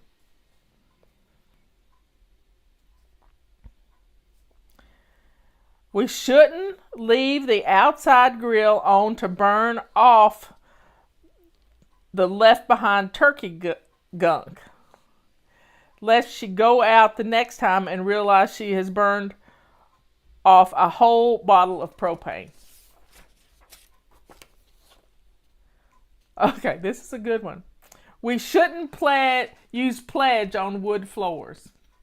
That's going to be slick as owl grease. Don't do that. We shouldn't let a turkey thaw in the sink and go to work, leaving her naughty cat to gnaw at the turkey all day. Oh my goodness. We shouldn't worry about spending money for a coffee table or dining table centerpiece. Let the children gather leaves and seed pods outside and make a basket full. Make pine cone turkeys with their hands cut out. With their hands cut out of colored paper, baskets of fruit, easy things the kids or you can do that don't cost money. Almost everyone has a basket or two lying around. Fruits and nuts can become a welcome addition to your holiday meal. Well, that's not something you shouldn't do. She shouldn't ever do any of the following. Cook the turkey not only in a plastic bag containing giblets in the bird. She shouldn't cook the yucky plastic paper towel thing that is underneath the bird. Oh my goodness. Cook the turkey and then go to carve it and realize that half the plastic it came with is melted now into the bottom of the bird. Oh my. Check the temp of the bird with an instant read plastic top thermometer and leave it in the turkey for the additional hour only to pull it out a giant black hunk of melted plastic. She should never leave a bulb type plastic baster in the same pan she is roasting the turkey in. After breathing a giant sigh of relief that her guests won't see the mess, serve the turkey and discover in front of 20 guests while it's being carved that not only the baster ended up roasting, but a large spoon used to stuff the turkey gets left inside the bird as well. Oh my. Finally, perhaps the biggest, is to offer guests from another country that has never seen a turkey, who, without knowing, has consumed a large quantity of expensive wine purchased for the occasion, the honor of carving the turkey, and have said guest happily agree and carve the bird in the kitchen while she's busy getting everything else on the table and not paying attention to what said guest is doing. If she does this, not only will the other 40 guests not have a drop of festive wine, but when said guest proudly brings out the carved bird, she will look on it as a complete horror, listening to a collective gasp from the other desk. The bird arrives in chunks, bits, and pieces, having been completely and thoroughly carved by said guest. By deboning the whole bird, no knife used, just fingers, and not served on a platter, but a giant plastic storage bowl complete with bones as well. Oh my goodness, this is why I cooked my turkey the day before. She shouldn't decide to store an extra package of rolls in the oven, then preheat the oven for the turkey without checking to see if the oven is empty. Melted plastic messes. We shouldn't use self-cleaning oven this week. Apparently, it puts a lot of extra stress on the oven and may cause it to burn out. None of us want to be hunting down a repairman on Thanksgiving Day. Ain't that the truth? She should always dust the ceiling fan before she turns it on high speed while serving the holiday dinner. That's when the embarrassment started. And for the last page, and for those traveling this year, she shouldn't put a traveling mug or anything else on the roof of the car ever. There's a cute commercial out now. I don't know. It's for State Farm or something, but people are driving with stuff on the top of their car, and it's just hilarious. She shouldn't ever drive off from any location without double checking that everyone is securely seated in their seatbelts, even if she didn't remember getting in the car with anyone in the first place. And the number one, she should never, ever text and drive. Be safe this entire holiday season. So, folks, a little planning now. This is Plan and Play Day. A little planning now is going to make your life so much easier. I don't like to clean my oven, but I clean it 2 or 3 weeks before Thanksgiving so that the smell has time to get out of the house and your oven's pretty and clean. In fact, I probably need to do it today. But making these plans and not being in a hurry,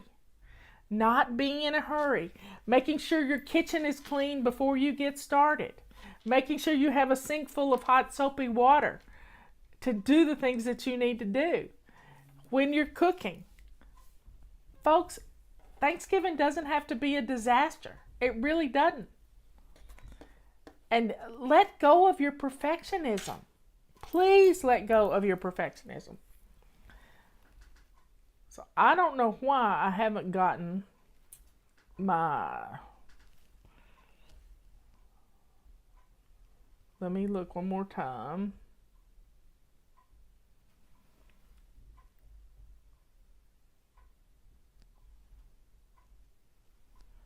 Trying to see if it has come in yet. Well, I don't have it in front of me. I'll give it to you at 3 o'clock what the holiday mission is. But it's Plan and Play Day. So get out your holiday control journal. I don't have it right in front of me. Get out your holiday control journal and just start going through it. Placing some orders if you need to. Getting some stuff done. It's going to be fine. We're going to take our baby steps and we're going to get it done, and we're going to laugh all the way to the bank because our planning is going to save us money. So are you ready? Keep in mind, we've got some great sales going on. Our Big Mop Pack Plus is $39.90. It's going to be great to help you get your floors ready. Our Ultimate Pack is $100 off. You get 11 items, and it's $111. And tomorrow is 11/11. So what a great day to buy that. Or get it today, a day early. Let's see, what else? All of our rags, our purple rags, our pink rags, our silver rags are all on sale. So y'all, let's have some fun. Let's get some planning done today. And let's enjoy the process. When you're not in a hurry, you can have fun. I like to put on an audio book, an Audible book, and you know, just like Christmas jars or some of the angel books, the Mitford series. There's some great books that you can listen to, and they're fun. They're a lot of fun to get in the kitchen and cook and clean and just do some fun stuff without being stressed out. This morning, I know a lot of you may be sad, a lot of you may be happy, but either way, put on some gospel music. I've been listening to Selah all morning, and it just puts you in the best mood ever. We can, y'all, We can flip the switch on our moods. It's real simple. We just have to set the tone for the day. Put on some good music and flip the switch so that you will not be sad. Get out your holiday control journal. It's free. It's downloadable on our website. Get it. It's in our holiday missions. Let me look one more time.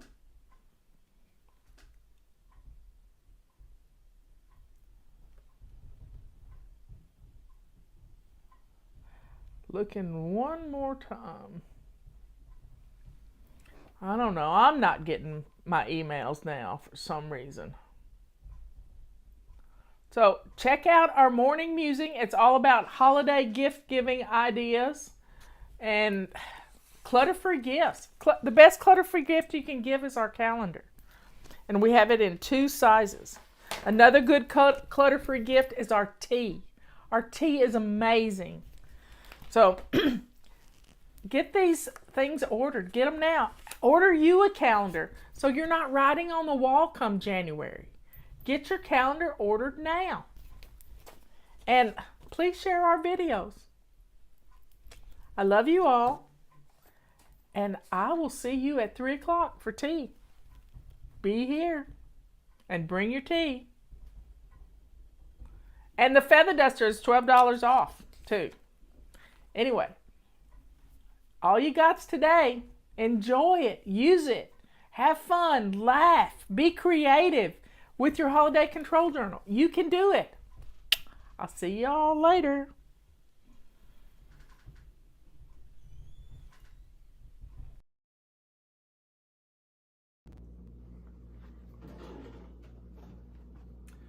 Justin here today from FlyLady to show you our brand new revamped FlyLady complete cleaning package.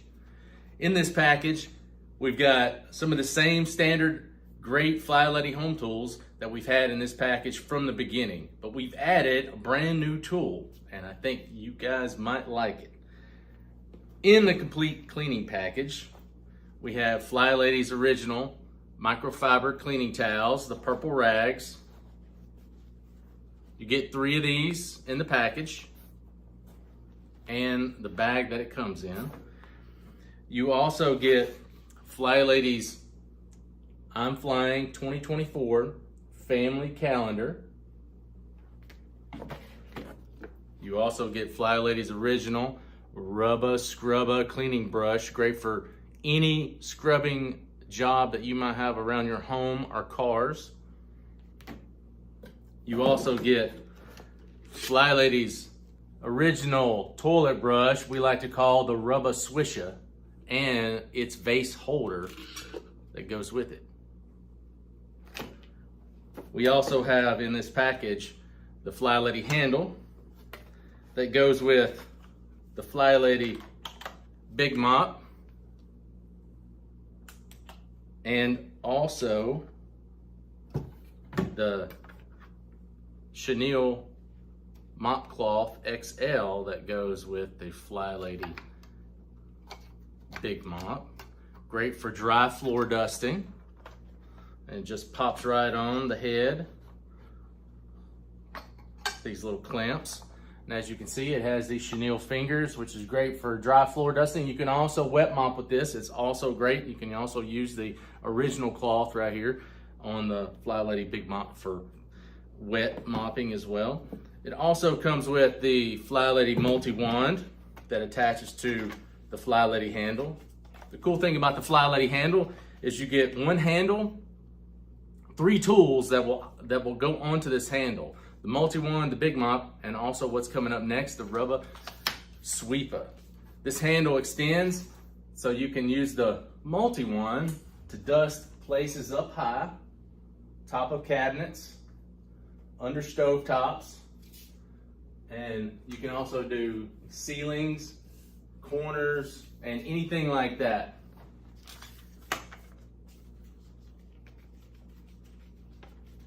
Take this off, and you also get, like I was saying before, the FlyLady rubber broom we like to call the Rubba Sweeper.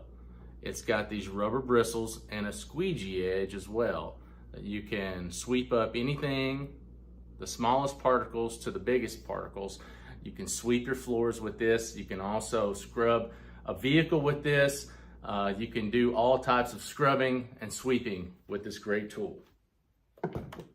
And last but not least, of these 11 items that you get in the FlyLady Complete Cleaning Package, we have added the FlyLady Kitchen Scrubber. You get 5 of these really neat microfiber kitchen scrubbing sponges. On one side, you can see there is a smooth microfiber surface, and on the other side, there is a more tougher scrubbing microfiber surface. Great for washing dishes, scrubbing pots and pans, washing your car, scrubbing tires on a car, you name it. These are great tools. This entire package sells for $188.50, and we have it now on sale for $89.95. Go to the Fly Shop at flylady.net. Order this package. It will change and complete your FlyLady home cleaning method and routine at your home. Go to flylady.net and find out more. Come on in, everybody. Yeah, it's Friday. It's the weekend, and my hair is all flyaway. That means we got dry air in here. So come on in. We got stuff to do today. I'm going to get some music going. And y'all don't get worried. Sister Patty is, well, nobody's here to hear it. So I know I have theirs. Need to blot my lips a little bit. So here we go. Well, let me turn the music on. Where's everybody from? Sister Patty is at her granddaughter's Thanksgiving pageant at school.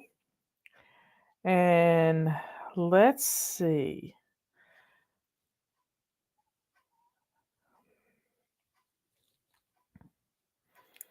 Let's take things slow and steady this morning. How about that? So come on in.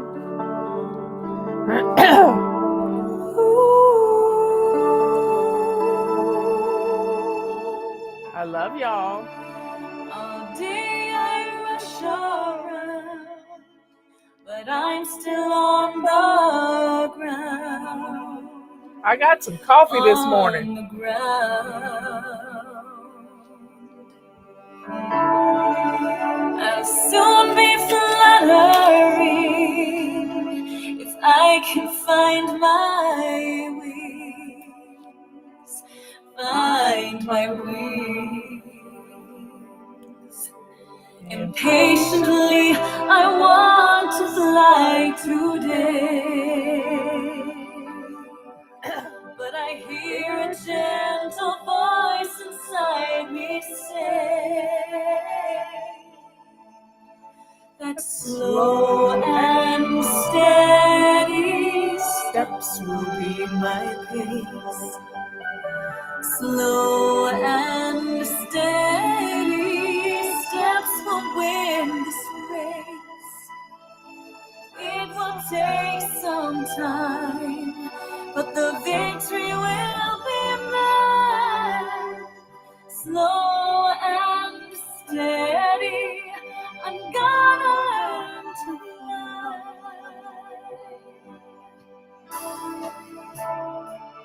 I'm starting to believe I only race with me, only me. Everybody grab your trash. Let's get it out of the house. I can't give to someone else this journey for myself. It's for myself. Since my best is all I have, it is enough. I can see a ray of hope. I've got to trust that slow and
will take some time, but the victory will be mine.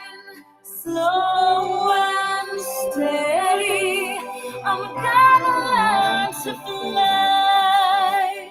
Slow and steady, I'm gonna learn to fly.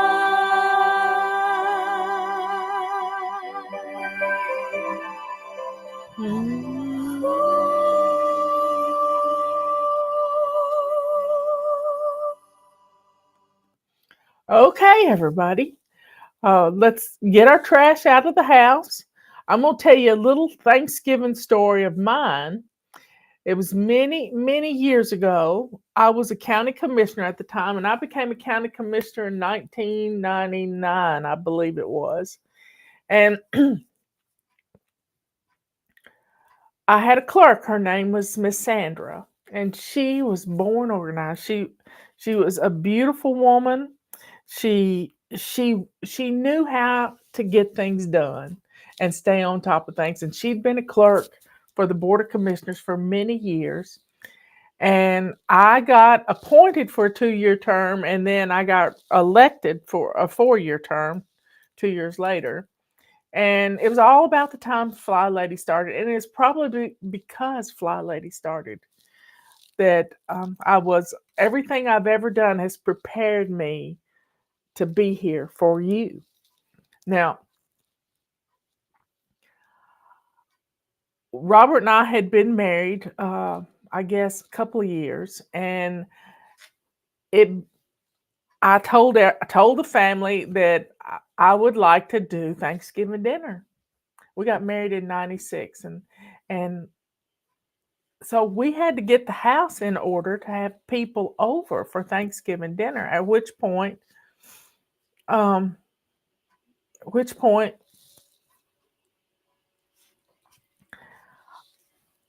was cooking. I love to cook, but wasn't much good on cleaning. So I asked my clerk how she kept her house clean. And she looked at me like I had two heads. And she said, Marla, it's pretty simple. And she was single, and she had 2 grown girls, one of which passed away in just a freak accident on a snowy day. And she says it's real easy. If you get something out, you have to put it away when you get through using it. Everything, as my granny always said, everything has a place, and put everything back where it belongs. And you know what? It clicked. It clicked. So I spent that weekend before Thanksgiving getting my house clean and ready to go. And I kept up with it. I kept it clean. And I got the kitchen looking good.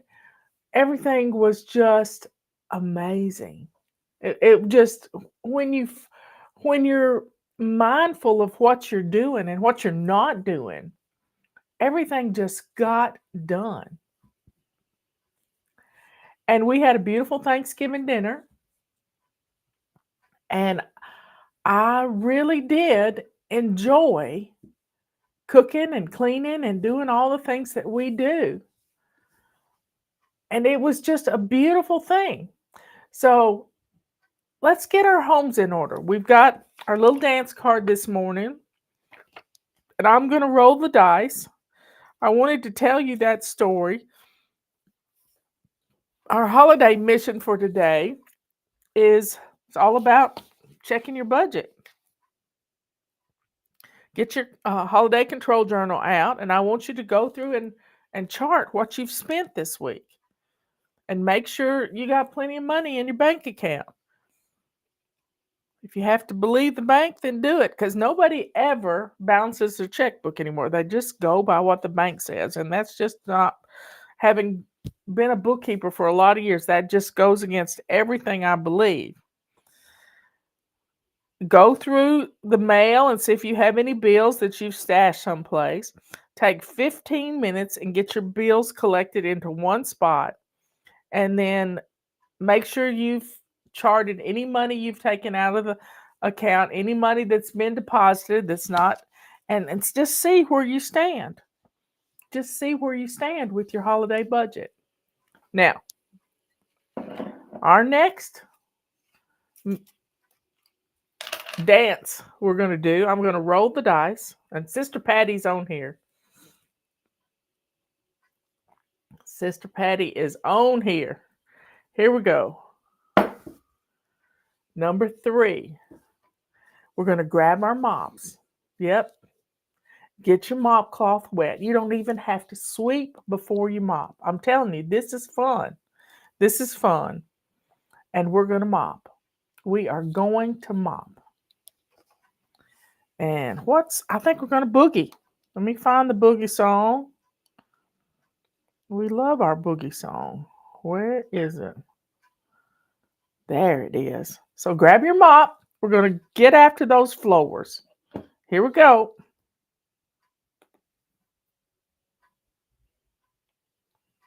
Nothing's moving. There we go. Pull the covers on my head. Something stinks beneath my bed. Can't face my room today. Stub my toe and scrape my knee. With all the toys surrounding me, I don't have room to play. I can't find my book no matter where I look. And I just lost my shoes. So many toys around, they're tumbling down. Tell me, Mama, what do I do? She said, pick it up and pack it up. Decide what you can do without, so you have room to play. Having to look around only brings you down. So boogie that clutter away. Only keep the toys that'll bring you joy, and pass the rest along. You can fly when you simplify to the bedroom boogie song.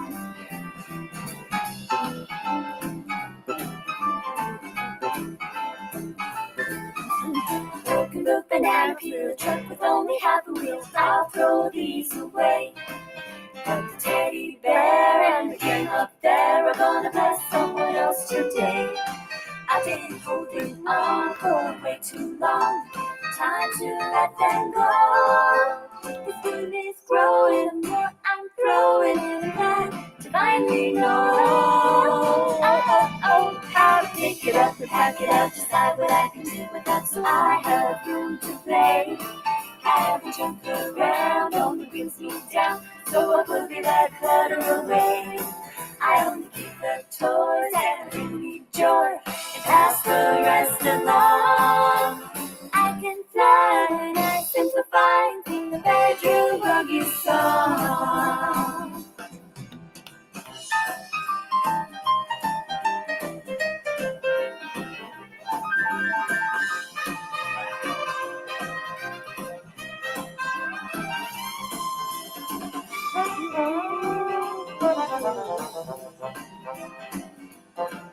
Mama said me and you thought it would take a year for me to get it all done. But now our eyes are popping and our giants dropping and I'm off to have some fun. Yes, we do. Pick it up and pack it up, decide what I can do without, so I have room to play. Having to look around only brings me down, so I boogie that clutter away. I only keep the toys that bring me joy, and pass the rest along. I can fly when I simplify and sing the bedroom boogie, bedroom boogie, bedroom boogie song.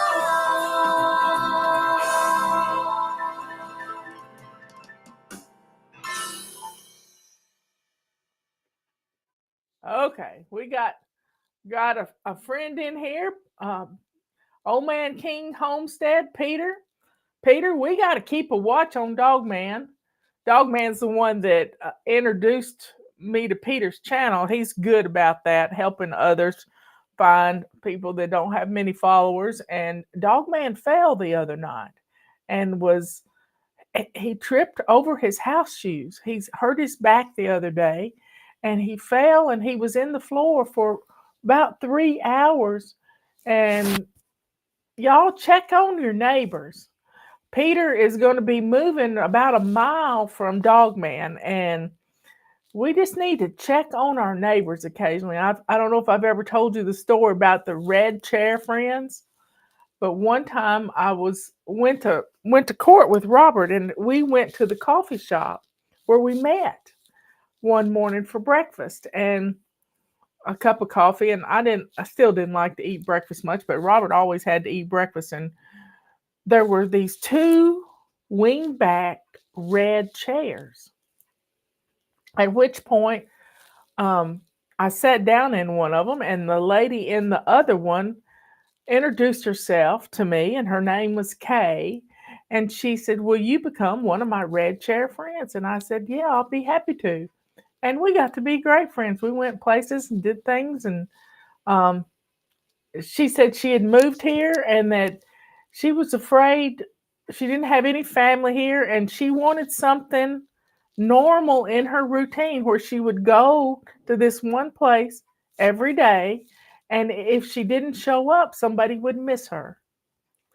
And they'd come looking for her in the event that she didn't show up because she might have been falling somewhere. So, y'all, check on people. You just never know that somebody might have fallen and can't get up, just like Dogman the other day. So, and don't be leaving things in the floor for you to trip over. He was trying to get out of his chair, and his chair slid on him, and he went down. And he's a veteran. He just had some rough issues. So, Peter, that's gonna be one of the things to keep you going is y'all check on each other in the future when you get moved. And it won't be long, will it? Anyway, so let's roll the dice again. That's my little story for the morning. I'm rolling the dice. We've mopped. I forgot to mark it off the list. Let me find the red. Where's red? There we go. We've mopped and we've taken the trash out. So I'm rolling the dice. I don't think Dogman's ever seen our show, Peter. You'll have to tell him come watch sometime because he is so good with those dogs. He told me my dog, he didn't tell me, he's telling everybody. We have, Tulip is a treeing walker hound. And he said, they're just no count dogs because they run off. And his dog, Millie, just took off, was gone for 36 hours. Okay, I'm rolling the dice. But Tulip is a good dog. We've raised her. And she's not a hunting, well, she is a hunting dog. She chases deer, but we got 10 acres and she has a good time. Number 4, grab your purple rags. And let's get outside on our front door and on our windows and light switches, glass top tables, anything that needs a good wipe. Get a wet one and a dry one, and let's get after it. And let's see what song we're going to play. Somebody put in, grab your purple rags for me. I don't see.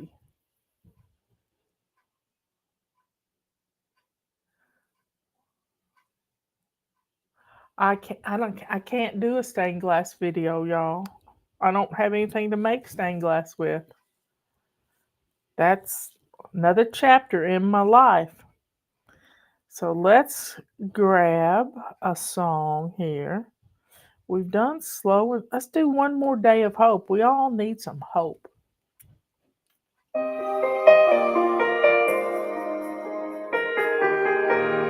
Thanks, Jennifer.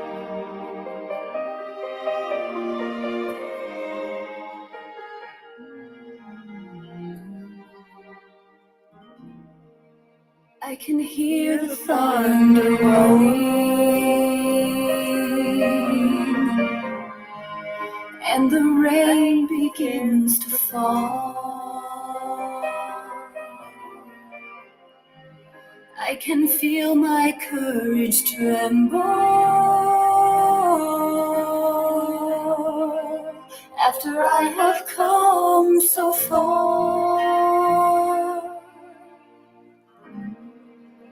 Today my heart is sinking and my world is caving in.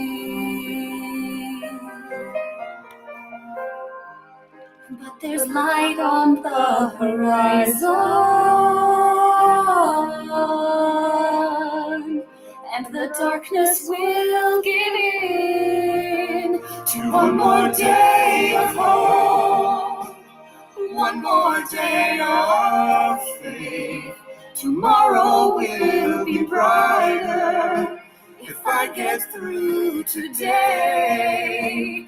Better days are coming further down the road. So for now I'll just keep clinging to one more day of hope. We just have to check on each other. One more day.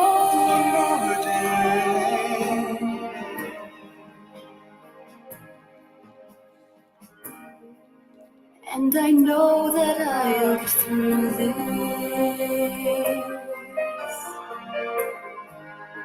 My dreams are in my grasp.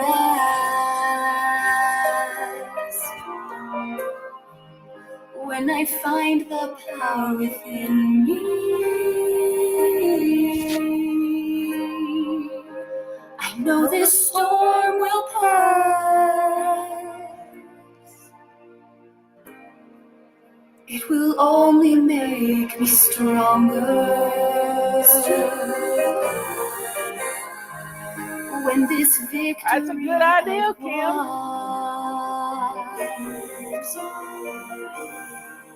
I can last a little longer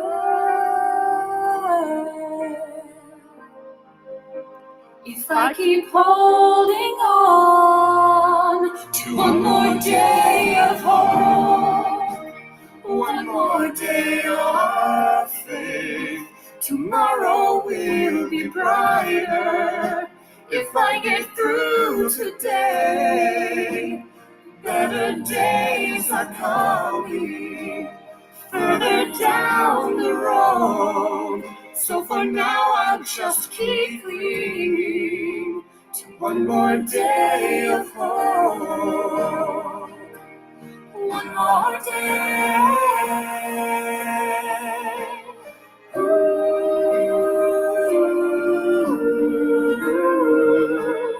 Better days are coming further down the road.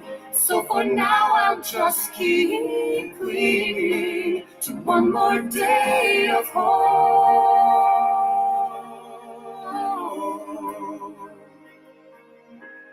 One more day. One more day.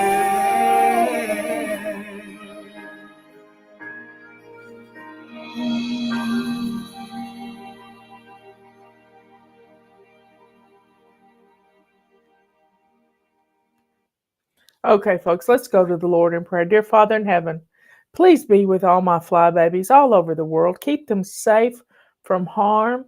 Give them strength to do the things that they need to do. Keep Dogman, Mike, in your keep him in the palm of your hands, Lord. He's been suffering with back problems this past week, but he's always there to help other people. It's just amazing. He never asks for anything. So be with him, Lord, and keep him strong. Be with Peter so that he can check on him occasionally. And Bobblehead, they're the three amigos, and you throw Drew in there, and you got the four musketeers. So keep them safe, Lord. They're in Arkansas. You know where they are. And all my other fly babies all over the world, in Israel and Gaza, in the Middle East, please, Lord, be with them. Be with all the people that are doing God's will to save the children, Lord. All these things we ask in Jesus' holy name. Amen and amen. Okay, folks, we got to roll the dice again. Number 2. Grab your carpet sweeper or your vacuum cleaner. And we are going to just go for the middles, y'all. That's all we're doing. We don't need to do detailed vacuuming. We're getting the middles. So here we go. What am I going to play for the carpet sweeper time? I know the song.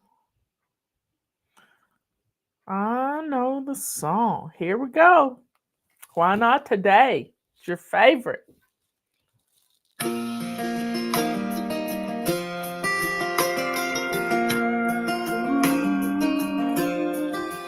I've been waiting for just the right moment to start living the life of my dreams. I was hoping some magical moment would come rescue me, but it hit me today.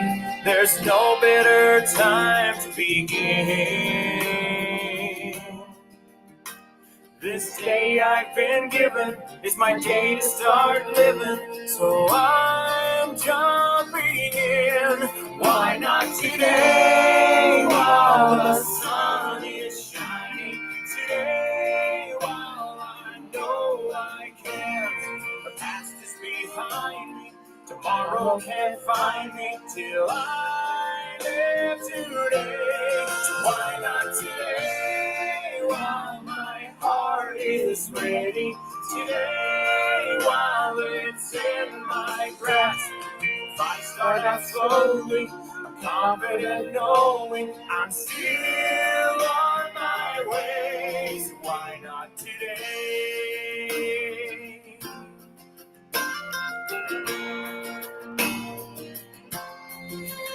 I've been searching in all the wrong places for the courage to follow my dreams, but I finally discovered the power lies inside of me. I could spend my life waiting for something to show me the way, but I would be missing the wonderful blessing of embracing today. Why not today while the sun is shining? Today while I know I can.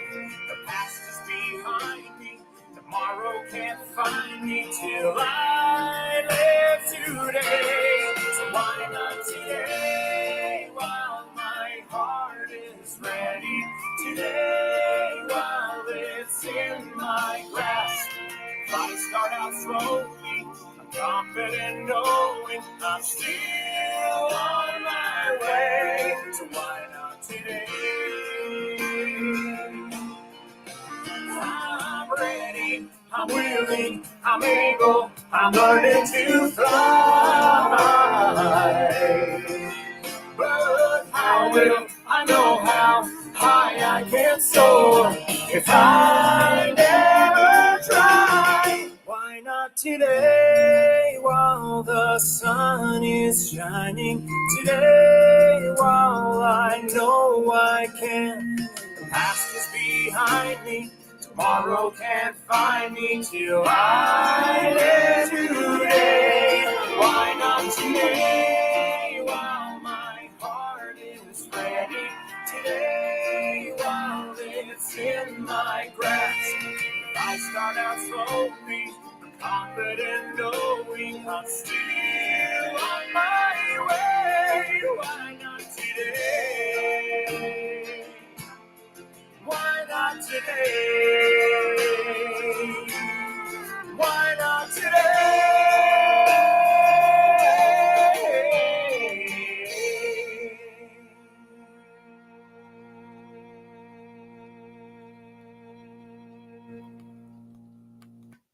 Okay.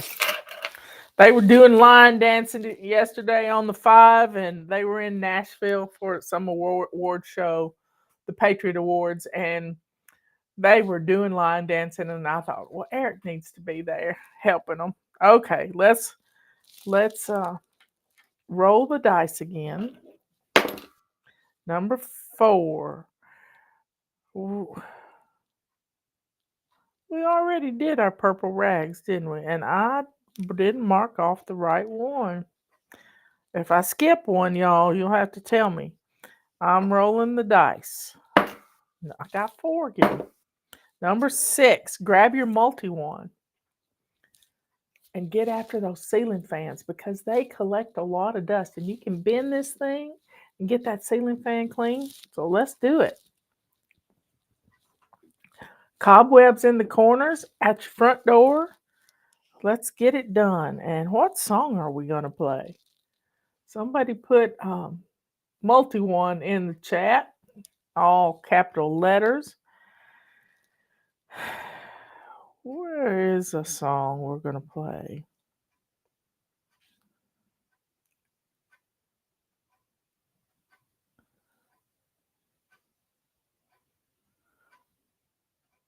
Let's play the Veggie Blues. I don't play that one often. Okay, grab your multi-wand. Carla's enjoying her watercolors. Sometimes we just need to play a little bit. I was sitting at the table, just poking at my plate, wishing that my veggies could change to chocolate cake. Yeah, but then I saw something that chilled me to the bone. My asparagus started singing into the microphone and said, "Hey kid, you better be careful the way that you're poking at me.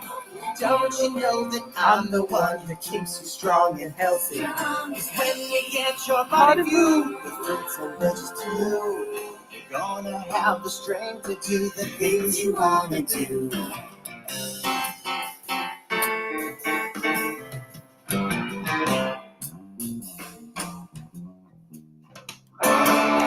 Around the table, but no one else could see this crazy little number sung to only me. Yeah, then asparagus boogied over, said, "Without food you ate, you'll even have the power to put away your plate." And he said, "Hey kid, you better be careful the way that you're poking at me.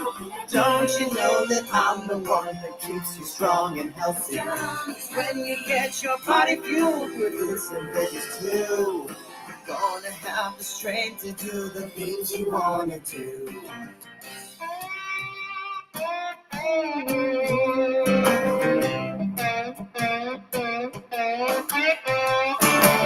Finally got the message and asparagus was gone.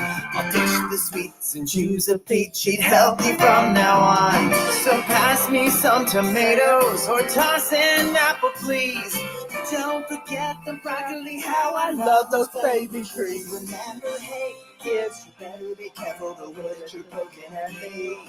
Don't you know that I'm the one who keeps you strong and healthy? 'Cause when you get your body fueled with fruits and veggies too, you're gonna have the strength to do the things you wanna do. And when you get your body fueled with fruits and veggies too, you're gonna have the strength to do the things you wanna do.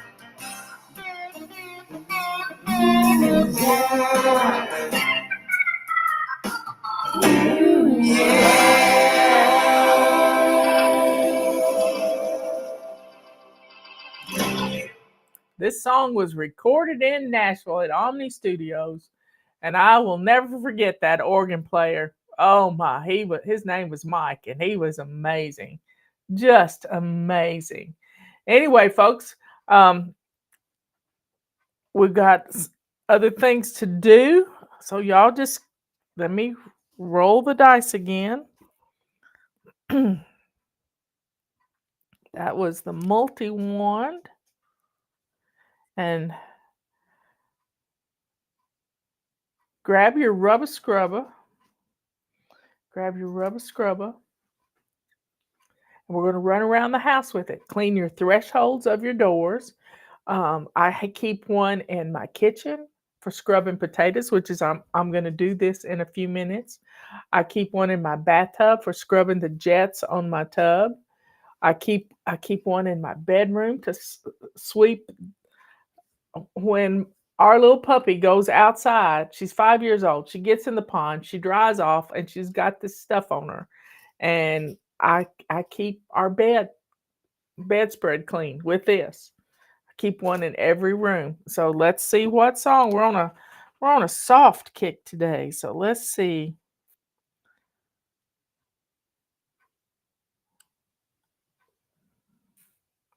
Let's play this one. I hope it's a good one.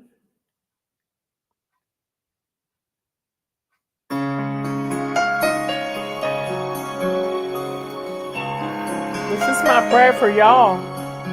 Sometimes I watch you play, not a care in the world, and dreams so big they Scrubba, fill scrubba. the summer sky. How do I give you all you need to make it in this world? To keep you safe, but let you learn to fly. I'll give you hope so you can follow dreams that are your own. I'll give you strength for times when you must stand up all alone. I'll teach you truth so when I'm not there, you still know what's right. I'll give you wings, God sends a breeze, and you learn to throw the chicken raw in the crock pot. Don't pre-cook the chicken and just clean out your condiments. I could protect you when the world is not kind. Yep, it does. To shield you from beneath and from above. We gotta protect the babies. For you'll have your hard times, and you will cry your tears. Child, you will never doubt that you are loved. I'll give you hope so you can follow dreams that are your own. I'll give you strength for times when you must stand up all alone. I'll teach you truth so when I'm not there, you still know what's right. I'll give you wings, God sends a breeze, and you learn to fly. I'm amazed at your strength, how you grow each day. I can't wait to see how you become, but for now, I'll just watch you play. And I'll give you hope so you can follow dreams that are your own. I'll give you strength for times when you must stand up all alone. I'll teach you truth so when I'm not there, you still know what's right. I'll give you wings, God sends the breeze, and you'll learn to fly. I'll give you wings, God sends the breeze, and you'll learn to fly. Ooh.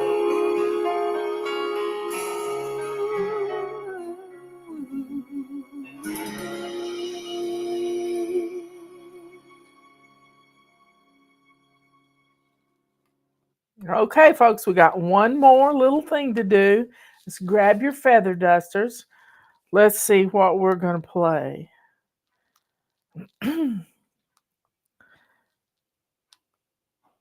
What are we going to play? Where is a...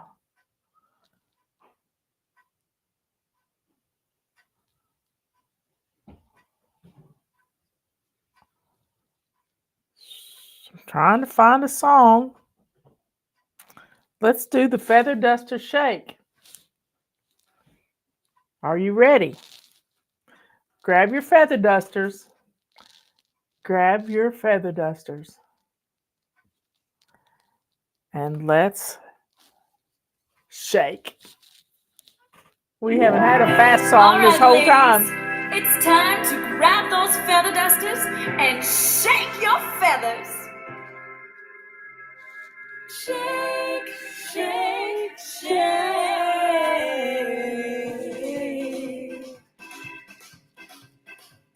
Boogie, woogie, shake, shake, shake.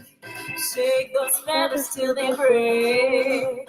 Shake them high, shake them low, shake them fast and shake them slow. Just shake it. Oh, just shake it. Shake them left and shake them right. Shake them till they're out of sight. Shake them up, shake them down, shake those feathers all around. Just shake it. Oh, just shake it. We can shake it, it's so fun, it's how we get our dust and done. Just shake it. Shake them soft and shake them hard. Then shake the dust down in the yard. Shake your booty, shake your toes, shake your arms, shake your nose. Just shake it. Oh, just shake it. Shake your legs, shake your knees. Shake as much as you please. Shake your ankles, shake your feet. Shake your body to the beat. Just shake it. Oh, just shake it. When you shake those dusters out, it makes you want to shout out loud and shake it. Shake your elbows, shake your ears. Shake your fingers and your rings. Boogie, woogie, shake, shake, shake. Baby, shake it, can you take it? Shake it. Oh, just shake it. We can shake it, it's so fun. It's how we get our dust and done. Just shake it.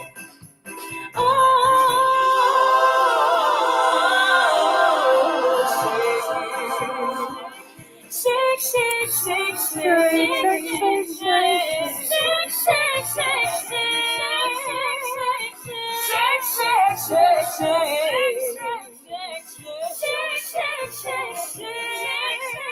Dance cards filled up.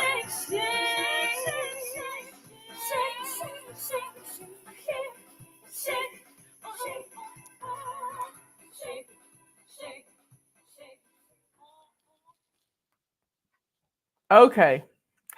Y'all are in Trekkie mode. Live long and prosper. I know, I'm a Trekkie too. I can't do my this. I can do my left hand, but I can't do my right hand very well. But that came Leonard Nimoy. This is a fun fact.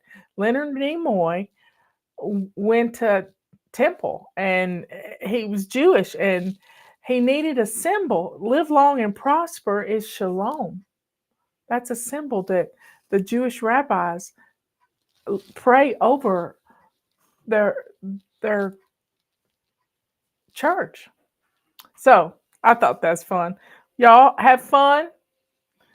Have fun. Be good, kind, and sweet. I haven't seen TG in here today, but we got all my fly babies in here. Y'all, let's get our houses clean and keep them clean so that we can have an enjoyable Thanksgiving with friends and family. Take some time today. If you don't have your turkey yet, my turkey is going in a bag tomorrow and in my refrigerator to thaw up until Wednesday. So get your turkey today. Get your turkey today. You can start thawing it tomorrow or even today if you want to. But get your turkey, wrap it in a garbage bag, and put it in one of those roasting pans. I got an old one from last year, and I'm just going to set it in that roasting pan, and it's going to have its own little shelf in the refrigerator. So, y'all, live long and prosper. But shalom. And I will catch you later. Be good to yourself by getting your house in order. Be kind to others by checking on your neighbors. And let the joy and the sweetness that is in your heart just overflow and show the world that you are a child of the Most High, the only living God in the universe. Yes, I love you all. Let's get ready to be thankful. Let's be thankful every single day. I'll see you later. Bye.